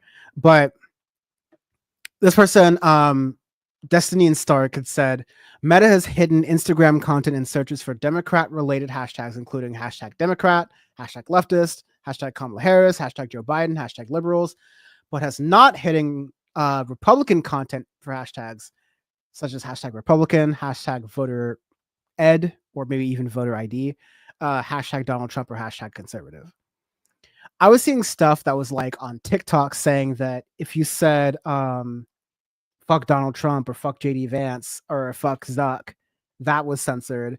But if you said F Joe Biden or F Kamala Harris, that wasn't. There were people who were seeing, and it was funny. I got to make my niece and nephew political this week because they were getting all these notifications. I had to like contextualize it for them. But people were getting notifications like this, like little kids getting notifications like this on their phones. They're TikTok addicted, they're social media addicted, and they're getting messages like this that say, welcome back. Thanks for your patience and support. As a result of President Trump's efforts, TikTok is back in the US. And so these social media companies are definitely playing into a lot of this propaganda as well. I think in part, I don't even know if they believe it like that or not, but I know in part they realize that, like, okay, Trump is the leader now. We've got to kiss his ass, and that's the only way we get what we want, which really doesn't make Trump that, again, like we kind of said in the last article with how Elon Musk and Donald Trump think they're strong and they think they're stronger than each other. But in reality, everyone in the world knows how to manipulate them. And so that actually makes them some of the weakest, strong people in the world, which is why this is a scary situation. But yeah, the double-edged sword goes the same way with the small number of tech oligarchs. By the way, Jeff Bezos, Sundar Pichai, Jeff Bezos of Amazon, Sundar Pichai of I want to say Google, Microsoft CEO, Meta CEO Mark Zuckerberg, the ex-CEO Elon Musk, Jeff Bezos, of course, of Amazon. They were all there and paid millions of dollars to support Trump's inauguration party and to fund it, basically. And so we're really seeing that intersection of the oligarchy that Joe Biden warned about in his going away address, but Joe Biden was perfectly happy to be part of that oligarchy during most of his political career, especially as he tried to make successive runs for president and was vice president during the Obama administration. Let's give our flowers to Bernie Sanders, who's been fighting for this oligarchy ever since he was interviewing mall punks in the 90s. So like in Power Report, we usually like to have a saying every single year. And in 2024, I think the main saying was the fascism is already here. And so a lot of these things are like Trump going take backsies on things that Joe Biden did and didn't really codify or protect, or things that Joe Biden did and Donald Trump is just taking it to a further extreme. This is what we meant by the fascism is already here, but this is definitely you can put your fascism in eco mode and abide by all the speed limits, or you can put your fascism in sport mode and just bulldoze over every bulldoze over every school zone in front of you while drunk driving. There's a lot of different ways to approach it, and Donald Trump is definitely taking something close to the latter, unfortunately. I like what Pinkerbell said. History lesson, of course. When you look back at the rise of fascist regimes throughout history, there comes a point where institutions and people more broadly knuckle under for their own protection. That's where we're at right now. Absolutely true. And we're seeing it play out time and time again. And I do agree with that. Same. I agree with AC. Pinky, you should be a professor. Or you know what? We'll do a call-in show soon. I think what I want to do with these Tuesday shows is I don't know, but these are pretty fun. I definitely want to do like maybe a Discord call-in show for members. Absolutely. So members can like call in and give their thoughts. Because yeah, we have smart people who listen to the audience. And honestly, folks in the audience watch a lot of these left shows way more than I do any given day. And as much as I'll critique a lot of leftist commentators and also give them credit, I think getting that aggregation of knowledge and then sharing it with us, you're sharing things with us that like we don't even know whether you got it from other people or other sources or not. But it's good to share that knowledge, so we definitely appreciate it. But yeah, we're just in a very, very weird time with TikTok censorship, with social media censorship in general. There are even people that are saying like after the TikTok like lifting of the ban, it seems like another aspect of the capitulation is that like less, progressive content, socialist content, so to speak, is being boosted in TikTok. Yeah. Like I don't really use TikTok for that much, and to the extent that I do, it's not that much of political things. But when I do, I prefer Dos Equis. No, but like when I do, I follow all of those people, and they're like my friends. And I'm not even seeing a lot of my friends' like very lefty political posts within all of this. And so, it makes me question. I'm wearing a shirt I got from TikTok because I used to do some work with them professionally. And I like have on like a notepad somewhere, like a mathematical equation that describes their algorithm. And it's like pretty straightforward. But obviously, if they're willing to give that to me, there's some other levers they're able to pull. And I've always joked like Republicans in the United States think that Xi Jinping has a lever at his desk that controls the TikTok algorithm, and that he's pulling it towards the more Palestine direction every time like American politicians find out the youth are against what's going on in Gaza. But like that's not the case. The case is a lot more nuanced and complicated. I'm not going to mention how Chinese public-private partnerships work on this podcast right here. But the issue, if I could sum up the issue between like American social media platforms and TikTok, is that TikTok is like anything you can do, I can do better. Mm-hmm. And all of these social media companies are like, I can do anything better than you. And the I can do anything is, okay, you can come into America and you can, like a lot of people who come into America, read Americans better than we can, right? You can definitely do that. But we can influence the gates and we can influence the guards better than you can, foreigner. So Mark Zuckerberg is going to bribe the government. Elon Musk is going to bribe the government. Sundar Pichai is going to bribe the government. Every tech CEO, Oracle, is going to be in the room for TikTok in a moment. It's like every CEO, Adobe, like whatever, every CEO that can is going to try to bribe the government to get US protectionism control over TikTok. And then, TikTok, they're just going to take that audience and turn it into X. They're going to take it to be like, hey, TikTok shop is everyone buying like MAGA gear and Trump commemorative plates and gold bars. Oh boy. Insanity. And tying into this, by the way, quick aside, one thing I forgot to mention top of the show, or is just going through these executive orders, which, speaking of eliminating and references and any sort of progressive context. The Trump administration, of course, removing mentions of LGBTQ and HIV resources from government websites, right? I mean, it's same kind of thing what I've been seeing online. I know I got to verify this too, is that you're seeing those as well, mentions of LGBTQ plus communities getting buried, if not really erased, but buried at the bottom, right, on these social media apps. And again, this is coming from the administration that one of the executive orders was quote unquote restore free speech, and this is what's playing out. So Free Not that speech social for me, media- not for thee. Exactly. And not that, of course, social media is like, I mean, we're just in a social media age. Not that social media is like the flag bearer of free speech, right? But it's still this is a very technology driven world, social media driven world we're at, where it is scary. Absolutely. There's a couple of things I want to play. This to be fair, we want this to be a probably, at least right now, a shorter version than the 3-hour power report than we do on Thursdays. So we're gonna end in about 15 minutes, hopefully. We will end in 15 to 20 minutes. Not hopefully, we will. Sachi the Overlord said so. But there's like so much stuff going on. There's so much stuff even happening as we speak. We will have a Thursday show to kind of summarize some of this, but I think through the power report mission, we want to make sure what doesn't get lost is like the big picture throughout some of these things.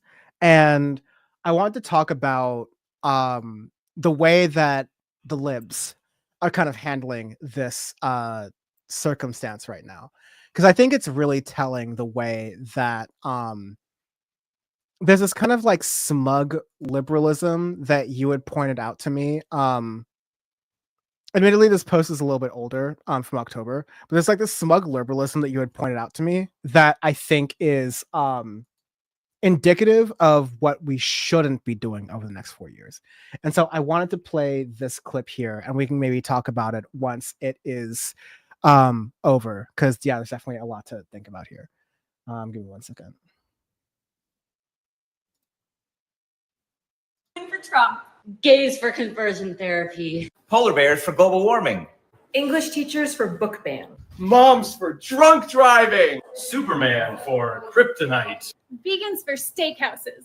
Muslims for gambling. Children for greenhouse gases. Veterans for fascism. Immigrants for Joe Arpaio. New moms for no paid family leave. Dogs for shot Black collars. women for maternal health discrimination. Drag queens for bad wigs. Women for Trump. Yeah, and so it's like we were talking back and forth, Sachi and I, about like this, on the one hand, like they're making an ironic point and we're more or less in agreement with them. But on the other hand, like this is the hashtag resistance. And we have lived through the hashtag resistance. We were not born yesterday. We were seeing the hashtag resistance and all of the wonderful, bountiful nothing that was able to like really tangibly give us in the medium to long term. Quick short wins. I'll give you the quick short wins, but again, in the medium to long term, tangibly dick, other than enriching some Democratic strategists over at and conservative strategists at a Lincoln Project, Midas Touch, Pod Save America, all those other different groups. So Sachi, go off, King, because I know that you definitely had some thoughts on this. I think they're really valid. Well, the first thing is that I think towards the end there was an actual reference to an actual policy issue crammed in those 30 seconds of very generic kind of, as you said, lip resistance. Also, by the way, the first one, I think that's I forget her name, but she's the main orchestrator of this video. And out of curiosity, I checked out her Instagram page, right, to see if there was any other references to the election. Is that Maria Comstock? Yeah. And I checked to see if there's any references or anything past that beyond the election. And mostly it was just her on vacation having fun, and that was it, right? When it came across as very much like these videos are being made as engagement for promoting my channel, not anything but. And while they're trying to, again, like you said, it's well-intentioned maybe, but at the same time, like it's just right off the bat, which is women for Trump. Well, yeah, tons of women voted for Trump, believe it or not. It's kind of, this lip resistance is trying to make sense of the things that you can't really make sense of. So you have to be able to navigate it with some actual policy discussion. And within that video, there was only one actual verifiable, I think it was the discrimination against Black when it comes to within the medical field. And they sandwiched into that between this kind of political theater demonstration. Tweeting at Trump is it could have worked in 2016, right? Maybe in 2017, but it's not going to work in 2025. You can't just tweet at him, and that's what this is getting caught up in the distraction resistance is what I like to call it. This is very much we're going to take these very surface level approaches, go to a march, and then call it a day. We're going to go back to brunch after this. That's what essentially is happening. That's why you're the overlord, because I'm gonna borrow that phrase, the distraction resistance, because I've kind of heard this context about like it's very easy and like, you know, it can feel like a relief because oftentimes, for example, when Elon Musk does the Sieg Heil salute, like I'm not even gonna call it the Roman salute because like we know it when we see it. All right, like you don't. The relieving thing for a lot of us who feel like we've been like blue in the head from lack of oxygen for trying to explain the dangers of Donald Trump for many people for decades, but a lot of people for at least 1 decade. We can all go like Hitler did that, Elon Musk did this, but you still have people taking screen grabs of like Obama and Hillary Clinton waving as though that's the same thing. And then I think some people, it's easy to be like, we have Elon Musk in 4K Ultra HD doing the Heil Hitler salute to his supporters. But it should be that simple. It really should be that simple. But you just can't stop there. You have to say that this, Elon Musk doing that salute in front of his supporters and the historical context that represents, plus the taking away birthright citizenship in the United States, plus all of Elon Musk's commentary over the past, even before endorsing Donald Trump, supporting the Great Replacement theory, this conspiracy theory that Democrats are trying to import immigrants from browner countries, from poorer countries, to make America worse, to make America unlivable for white people, and to ultimately change the demographics so that Democrats win elections forever. This is a conspiracy theory. This is a lie. This is fucking racism that Elon Musk has used his platform, his billions of dollars, and his cult to promote. And you know, like that is within the you have to tie all of those things together, which oftentimes takes more than 240 characters and oftentimes means that people are going to drop off. But if you're going to, you know, use your thirst traps and use your Euro trips for the attention, then make it work. All right. Like, don't just do, you know, Muslims against gambling. Like, okay, fine. But there's like nothing in Donald Trump's life other than him bankrupting casinos that shows that he's against Muslims gambling. Right. So like, let's focus on brass tacks and let's make Elon Musk doing that salute. Let's make all of Donald Trump and Steve Bannon's and Stephen Miller's and the new border czar and JD Vance and all of those people in that orbit. Let's make their Nazism more known by tying the symbolism to the policy and not just making viral videos. For fuck's sake. Like, yeah, Sachi, you got me mad because when we first watched this, I was like, look, you need to kind of appeal to everybody, and not everyone's like as darkly political pilled as we are. But I was steel manning my argument, and I was like, nah, this argument's shit. Because like this argument would have been better if I had not lived the past 7 or 8 years. If I had not seen this type of content, like this critique of Donald Trump was relevant in 2015, even before he got elected, right?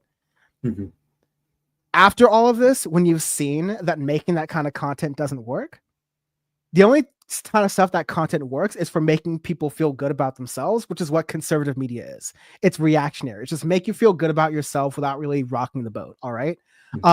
Again, I challenge a lot of people on the left, on the center, on the right, liberals, conservatives, libertarians, whatever. If you're going to be using your platform, if you're going to be going viral, and if you know the secret to go viral consistently, I'm going to judge you if you're using that to just be lazy and just like tell the basic stuff. And so I ultimately sided with you that, like, you know, it's important to talk about how we actually resist, to kind of like take back the term resistance and bring it back to organizers, bring it back to the working class, bring it back to unions, bring it back to labor, bring it back to the true left, socialists, anarchists, the mutual aid people we've seen responding to the fires in LA and the freeze outs on the East Coast.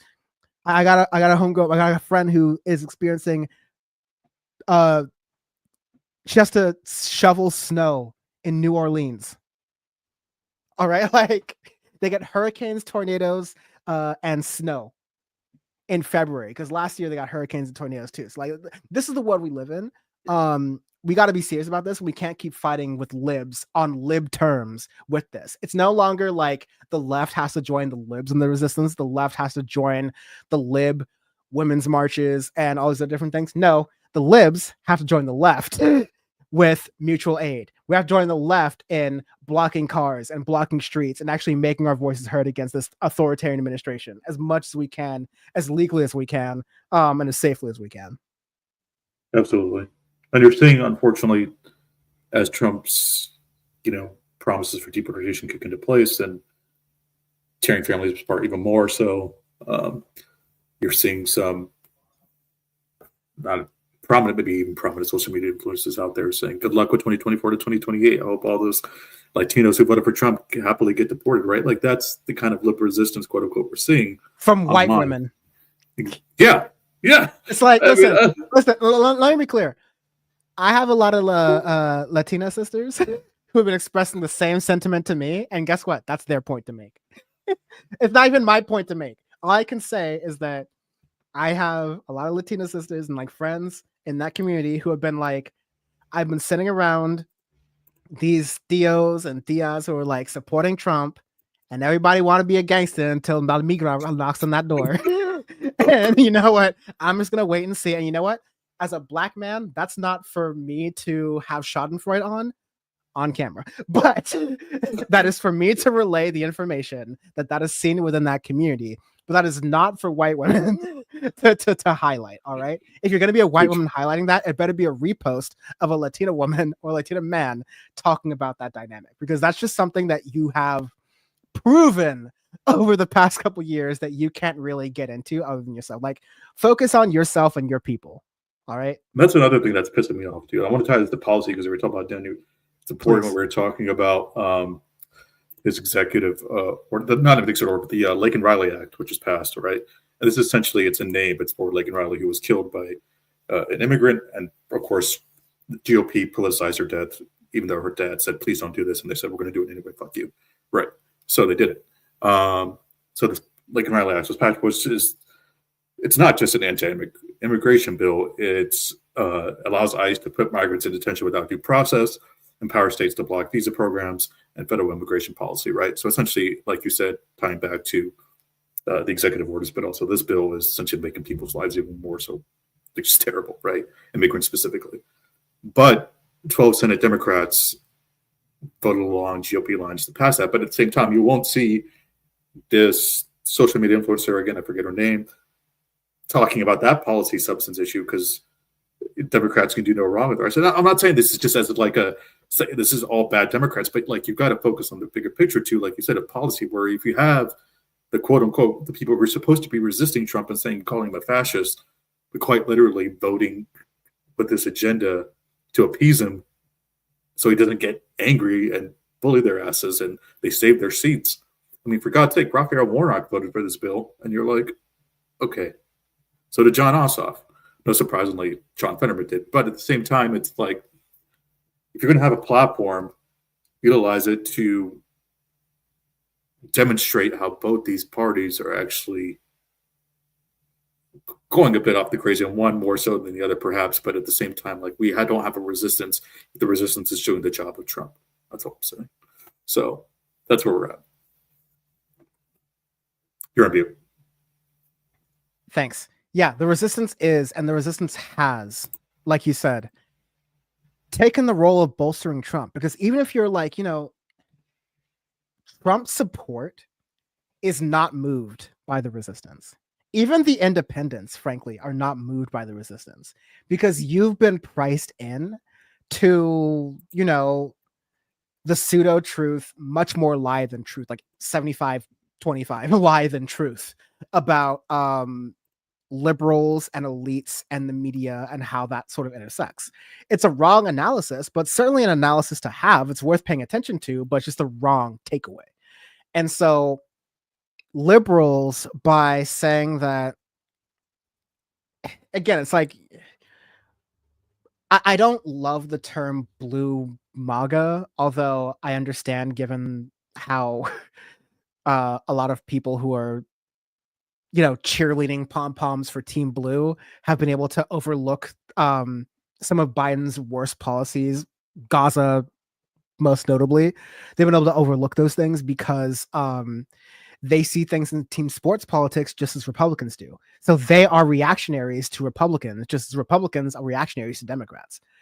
When we're talking about dialectical materialism, when we're talking about even breaking down these terms for people who don't have bullshit college educations, for being like, talking about your rent, your housing, your labor, your work, what you can do in your community, how you can afford to spend your leisure time, like these fundamental things that are being taken away and deconstructed and removed away from you by politicians on both parties, but especially the Republicans putting in hyperdrive. That is, I think, what is the crucial thing for people to really focus on, especially liberals who have the ability of like, no one who like is generally inclined to the Democrats is going to hate you for like saying you support the Democrats, right? And if you've built that audience, then you've built that credibility. So spend it, right? So spend it, especially right now. If no other time, right now, when the president's surrogates are throwing Nazi salutes, when legal immigrants are being denied access at the border, when queer and trans people are facing the worst experiences as legal citizens in this country of their entire lives. Now's the time to spend some of that political capital. Now's the time to, sacrifice maybe losing a couple followers here and there to push the needle forward. And those who don't are kind of ridiculous. I think I want to end. Go ahead. Your last point I'll make. Actually, no, it's fine because I'm just thinking like there were tweets going out there talking about Trump not placing his hand on the Bible. It's like, imagine if Obama did this. Like, honestly, I don't give a fuck. Like, Trump's not. He's the Antichrist. He's the fascist, like you said. Like, it's a thing that it's taken the minute, and making it much bigger than it needs to be. And as a result, it's overshadowing everything else. Anyways, no, you're right. Elon Musk doing the Nazi salute alone is not the story. Elon Musk doing the Nazi salute when he feels the most victorious he ever has on the heel turns, if you will, of Donald Trump winning election, of him using the website he purchased for an obscene amount of money to boost and spread his conspiracy theories about the Great Replacement theory, the thing that was almost too racist for Fox News. It's about fighting that. It's about being honest about that and not about these sort of different gestures. And, there's another thing that you maybe in retrospect we'll look at as a gesture, but I wanted to end the show on this because J.R. Jackson, friend, question mark, of the show, had some really good insights in a clip about what's next for the future of the left and TYT that I have on my YouTube channel that folks should watch in full without reading the fervor of the comments. But JR was like, the way forward for the next 4 years, if you want to talk to and convince Trumpers, is not to argue with them. We tried. The arguments don't work. It's just to play footage. It's like, okay, you're smart. You're smart enough to understand what's going on. I'm just going to roll this. This is going to contradict what you see. You're going to have to deal with these contradictions. I'm here with you if you want to deal with these contradictions as a person, but you're on your own. Here's the footage. Here's the evidence. You see? Is this your guy? That's the way we're going to have to deal with these next 4 years. And so during the inauguration ceremonies, Reverend Marianne Boot, who was part of the Episcopal Bishop of Washington, D.C., had a really interesting sort of like, sermon celebration speaking to Donald Trump. That was, I didn't see this whole thing. I'm not a sicko like Sachi who like watched the entire day's worth twice to see what happened. But I feel like I saw bits of people kind of like slightly saying, "Okay, Donald, we know you're a bull in a china shop, but maybe less on the bull to maintain the china shop, But it was very timidly. I felt like this came out very strongly and very directly about what's at stake here. So if I could keep you, Sachi, for like 10 more minutes, I think this is just a really I good got time. point. I got some time. You don't, but like let's run through this because I think this is a really important piece here. Let's run this here. Okay. Let me make one final plea, Mr. President. Millions have put their trust in you. And as you told the nation yesterday, you have felt the providential hand of a loving God. In the name of our God, I ask you to have mercy upon the people in our country who are scared now. There are gay, lesbian, and transgender children in Democratic, Republican, and independent families, some who fear for their lives. And the people who pick our crops and clean our office buildings, who labor in poultry farms and meatpacking plants, who wash the dishes after we eat in restaurants and work the night shifts in hospitals, they may not be citizens or have the proper documentation, but the vast majority of immigrants are not criminals. They pay taxes and are good neighbors. They are faithful members of our churches and mosques, synagogues, wadara, and temples. I ask you to have mercy, Mr. President, on those in our communities whose children fear that their parents will be taken away, and that you help those who are fleeing war zones and persecution in their own lands to find compassion and welcome here. Our God teaches us that we are to be merciful to the stranger, for we were all once strangers in this land. May God grant us the strength and courage to honor the dignity of every human being, to speak the truth to one another in love, and walk humbly with each other and our God for the good of all people in this nation and the world. So yeah, I think that was really courageous of her to say that in that audience. Because like, and she said like, because we were once all immigrants, we're once all people. I think the Trump thing, speaking of liberal resistance stuff, was like very popular for a while to talk about the Americanization, the assimilation that Donald Trump's family supposedly did coming from Europe to the Americas, to the United States rather. And talking about how, not to make this too much about the discourse, but when I think about talking to Bonnie Carollo about her experiences as a trans woman, and how she has had conversations, on and off air with progressives who claim to be for the transgender community, but are popping off in some different way, in ways that trans folks and non-binary folks are really trying to urge them to not to. It's the idea that, gender affirming care, having trans people in sports, these are radical, on the fringe issues. And Bonnie will say like, yo, trans people are Republicans. Trans people are liberals and, socialists and moderates. And you have people from all walks of life in this country who identify as everything. All right. So you can't just say that like, this is just a radical left, 12 angry leftist sort of agenda to want these radical things, such as like overall acceptance of everybody in society, regardless of their skin color or their gender or how they identify or what their journey was to get to your point. We just want to play some soccer. We just want to play some sports. All right. Like, and honestly, it's not even that serious. No one's making any money off of it. We just want to like have a good time because sports is one of the ways that people live. All right. And you have Republican trans people and moderate trans people and left to center trans people who agree with these kind of things.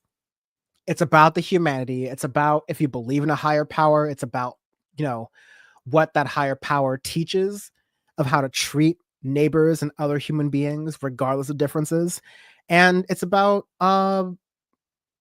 morality and whether or not you're willing to walk in one room and claim that you're about these really important morals that hold high esteem and high value in people's hearts, or whether you're just using that as a political pawn to do whatever you want to do. Again, as I was talking about J.R. Jackson earlier in this, he said that like the way to interface with Trump people is to just show them footage and let them handle the contradictions on their own, and then we hijack them while they're handling those contradictions. I played this clip from the inauguration from a religious leader that most people don't even know of and most people will forget about, just so that we know and we can continue to reference.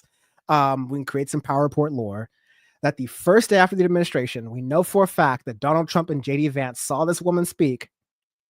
And we know for a fact, even the day after she spoke and Donald Trump and JD Vance listened to her, that Donald Trump and JD Vance and the entire Republican Party are going to do the exact opposite of what she said.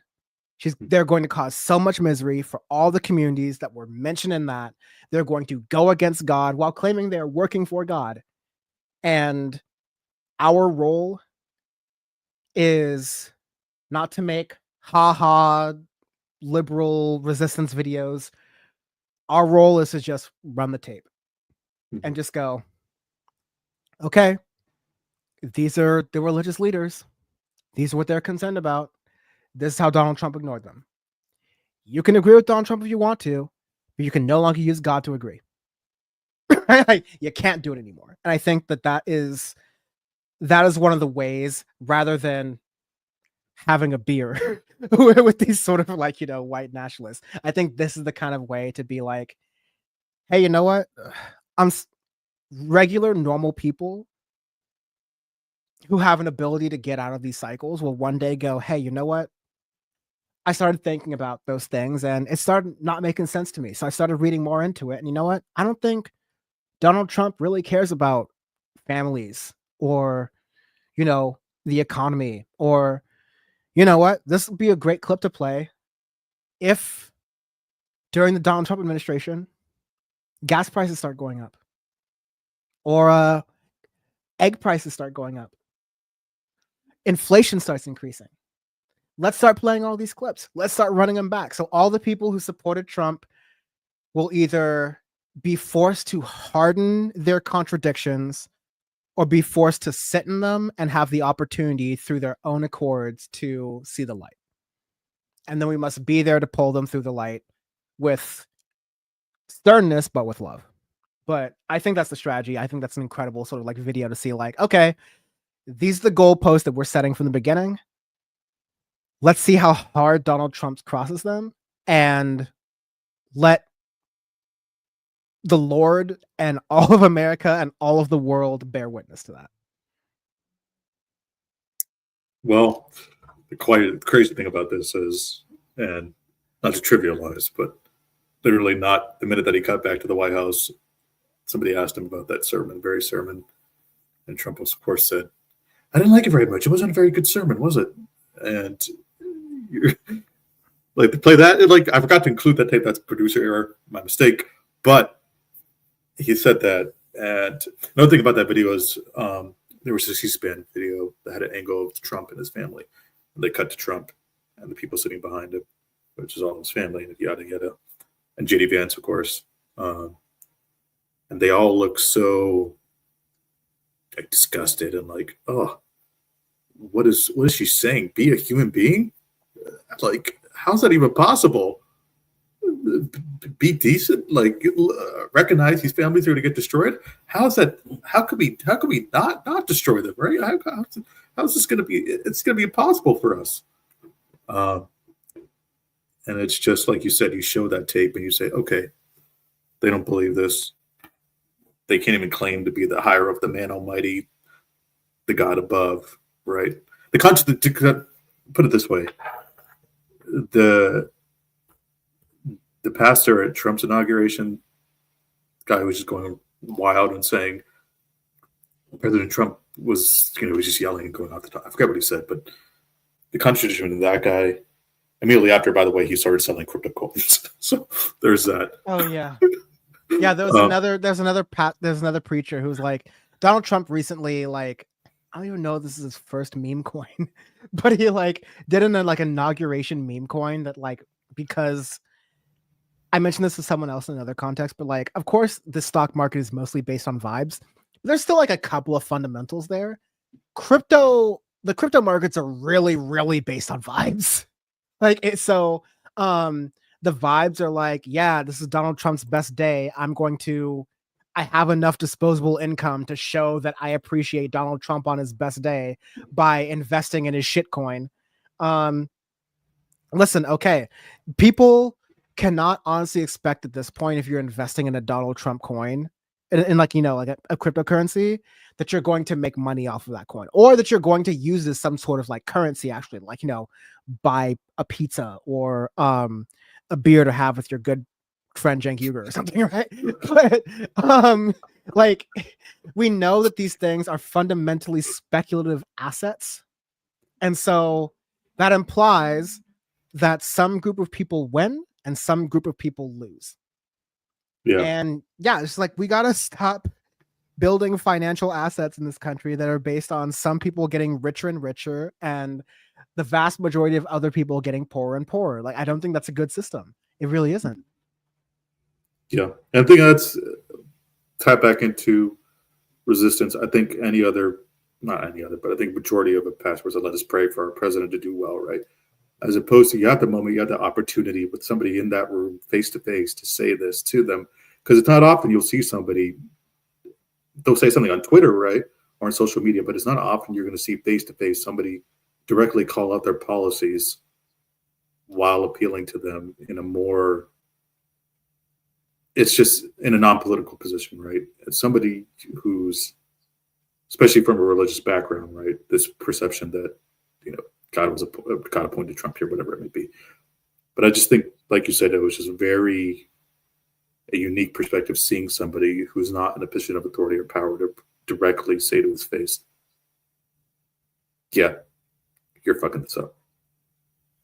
And I think that's necessary, because everyone who is in a position of authority or power are basing their careers and their futures, and based on this administration, potentially not being in jail, off of that proximity to power, from like, Joe Scarborough and Mika Brzezinski all the way down to, or maybe all the way up to Elon Musk, and all the way down to marginalized people who voted for Trump. Mm-hmm. It's just like up and down. We're really having ramifications here. And I think, so here's what I'm going to do. I want to read some comments. I'm going to let Sachi go. And then, no, I'm not going to do that, because that's going to be insane. I was going to read through all of the executive orders that Donald Trump passed on his first day, because it's a long list on whitehouse.gov. And I wasn't going to put you through it, but I'm not even going to put myself through it. Yeah. It's a long one, and I'll figure out how to contextualize that later. Let's just say there's a lot of content to go over. I think I want to do like a reading series of content I've gotten to inform some of the takes I've had here tonight. But for members, I'll maybe replay some of that stuff so we can kind of go in depth to how I think about these things. There's so much to talk about, as you can tell. But I'll read some comments here before we leave. Fancy Felipe Flope says, until they read my entire bookshelf, they can't join my mutual aid group. And so I'm of two ways about this. Like, I literally am of two ways about this. So I appreciate people who have done the reading and have done the research and do that before coming to mutual aid. But I acknowledge two things. On the one hand, not everyone has access to the books, the knowledge, even where to start, even the literacy, right? I'm not just talking about literacy, like the ability to read, but like some of these really dense. Like even the phrase dialectical materialism. I used to argue about this with Hassan because I was like, okay, you and I understand the phrase dialectical materialism. That is a $5 word. That is a college word. All right. So for our audience on people's social media, they're not dumb, but we have to be able to reword that in a way that makes sense for people, right? And so yeah, I think if you use the phrase dialectical materialism a lot on a union picket line, regardless of the union, you're not going to have a good time. All right. But if you actually say like your cost of living, your cost of rent, your cost of groceries, how you bring yourself to the workplace, how you wear your hair, how you choose to speak, what code switching you do. All of this stuff relates to your material conditions, and your material conditions are politics. And that's the realm of things that you can fight for, and that's the realm of things that you can build community over, to build power over. And the only thing stopping you are the currently powerful, the status quo, the elites, those kind of things. And so I look more for potential and discipline when it comes to like in IRL organizing. And IRL organizing to me gives me a lot more hope than a lot of media. And so I'm spending a little more time on this. But I believe that you should hold space for people who are curious, but maybe haven't done all the reading, but like understand the concepts in a non-college way. And that means that if you are someone who watches this show, or someone who happens to be blessed to have gone some type of college degree where you understand some of these words, or you've watched these shows so long that you understand some of these words, then congratulations. Your job is to communicate that in a way that is approachable to your audience, whether that's translating it into another language or just using simpler words to express the same thing. You've got to do that. Now, when I argue about people who can't join mutual aid groups, it's people who don't have the discipline. It's people who are constantly asking not good questions about, kind of figuring out the contradictions or trying to unlearn what they're talking about, but trying to act as though this isn't a serious practice, and that one outsider with some devil's advocate questions can take down the whole thing. There are a lot of people who ask questions based on that premise, and fuck them. Like, they're not actually seriously, like, they're coming to try to prove themselves to be right, or say like, oh, I went to a meeting of these liberals and they're just they can't even argue their points in a way that makes sense to me, so I write them off. Let them be clowns. All right. But I think in conclusion, if people have read your bookshelf, good. If people haven't read your bookshelf but they show curiosity genuinely, let them in too. In fact, you need them, because much like we've railed against libs, I'm railing against left media in the sense that I think we're in a bubble, and I'm also railing against college educated left liberals, because I think we're all in a bubble, left and liberals, and we need to break out of that bubble and start to embrace culture, whether that be music, movies, arts, the streets, food, fitness, wellness, whatever. We need to embrace the culture the same way the right wing has infiltrated all aspects of it in order to even have a semblance of winning. Until then, we're just arguing about nothing. That was a lot of thoughts there, but Sachi, do you have any to add? No, I'm all good. I think that's great. Excellent. Going through a couple more comments here. Shout out to Raul Havana, Teddy Cool, Looney Tunes, Left the Box, You Can Call Me Jess, Felipe, a number of folks who have been in the chat, Rosalba 14 as well. Snixabea, a lot of non-Thursday crew, some new crew, a lot of folks who are from the Thursday crew as well. Thank you all for hanging around. But yeah, this has been really interesting. It's been really fun. I think, yeah, we want to. By the way, go ahead. Sorry.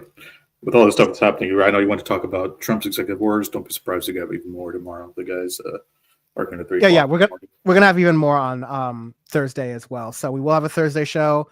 We will plan that over this administration. I'm excited because I'm gonna get to talk to a lot of experts who are gonna have their brains really buzzing and thinking on the edges of how this stuff works. And while we all have access to each other, I'm going to be reaching out to them and bring them onto the show. So expect your usual Power Report crew, some new special guests kind of like filtering in through the next couple weeks, months, and years, some special one-off interviews, the juiciest bits of which will be available exclusively for Syndicate 23 members on Twitch, YouTube, and syndicate23.co. So check all those things out. And yeah, I like these things. We'll see. Let us know how you like them. Let us know what you want to see more of. If you want to see more silly, positive things, you want to see more in the weeds, newsy stuff that we usually don't get to on the Thursday shows. Yeah, let us know what you want to see from the space. We'll kind of try to make it what you want to. I kind of want to make it like a little bit of everything. I want to make it funny. I want to make it serious. I want to get into details and policy. I want to get into interviews with experts. I want to get into shutting up more so that Sachi can speak and make his good points. All of the above. And so please give us your comments and give us your feedback in the usual places, and YouTube, Twitch, Blue Sky, Discord, Threads if you want me to see it in 2 weeks, and all those places. So thank you very much for listening and watching. Sachi can be found on Twitter now, currently, for reasons that baffle me, as at Sportello2025. If you followed him at Sportello2024, don't worry about it. Sportello2025 is where he's at on Twitter /X, the everything app. I don't know how to use computers. Okay, just he's our overlord and he produces the show, but I still have to make the PDF files for him like a true bot. So it's all good. But man, thank you for embracing this idea with me and doing the show, and thank you all for listening and watching to this. It's gonna buckle up. It's gonna be a long 4 years. It's gonna be a tumultuous 4 years. We'll have much more to talk about on the Thursday show in the days to come, but until then, these are going to be some really powerless feeling times, but that's because we're not firing on all cylinders yet. And so in order to get there, please remember, I don't just say this for fun, the power is truly within you. Cheers, and we'll see you on the Thursday show.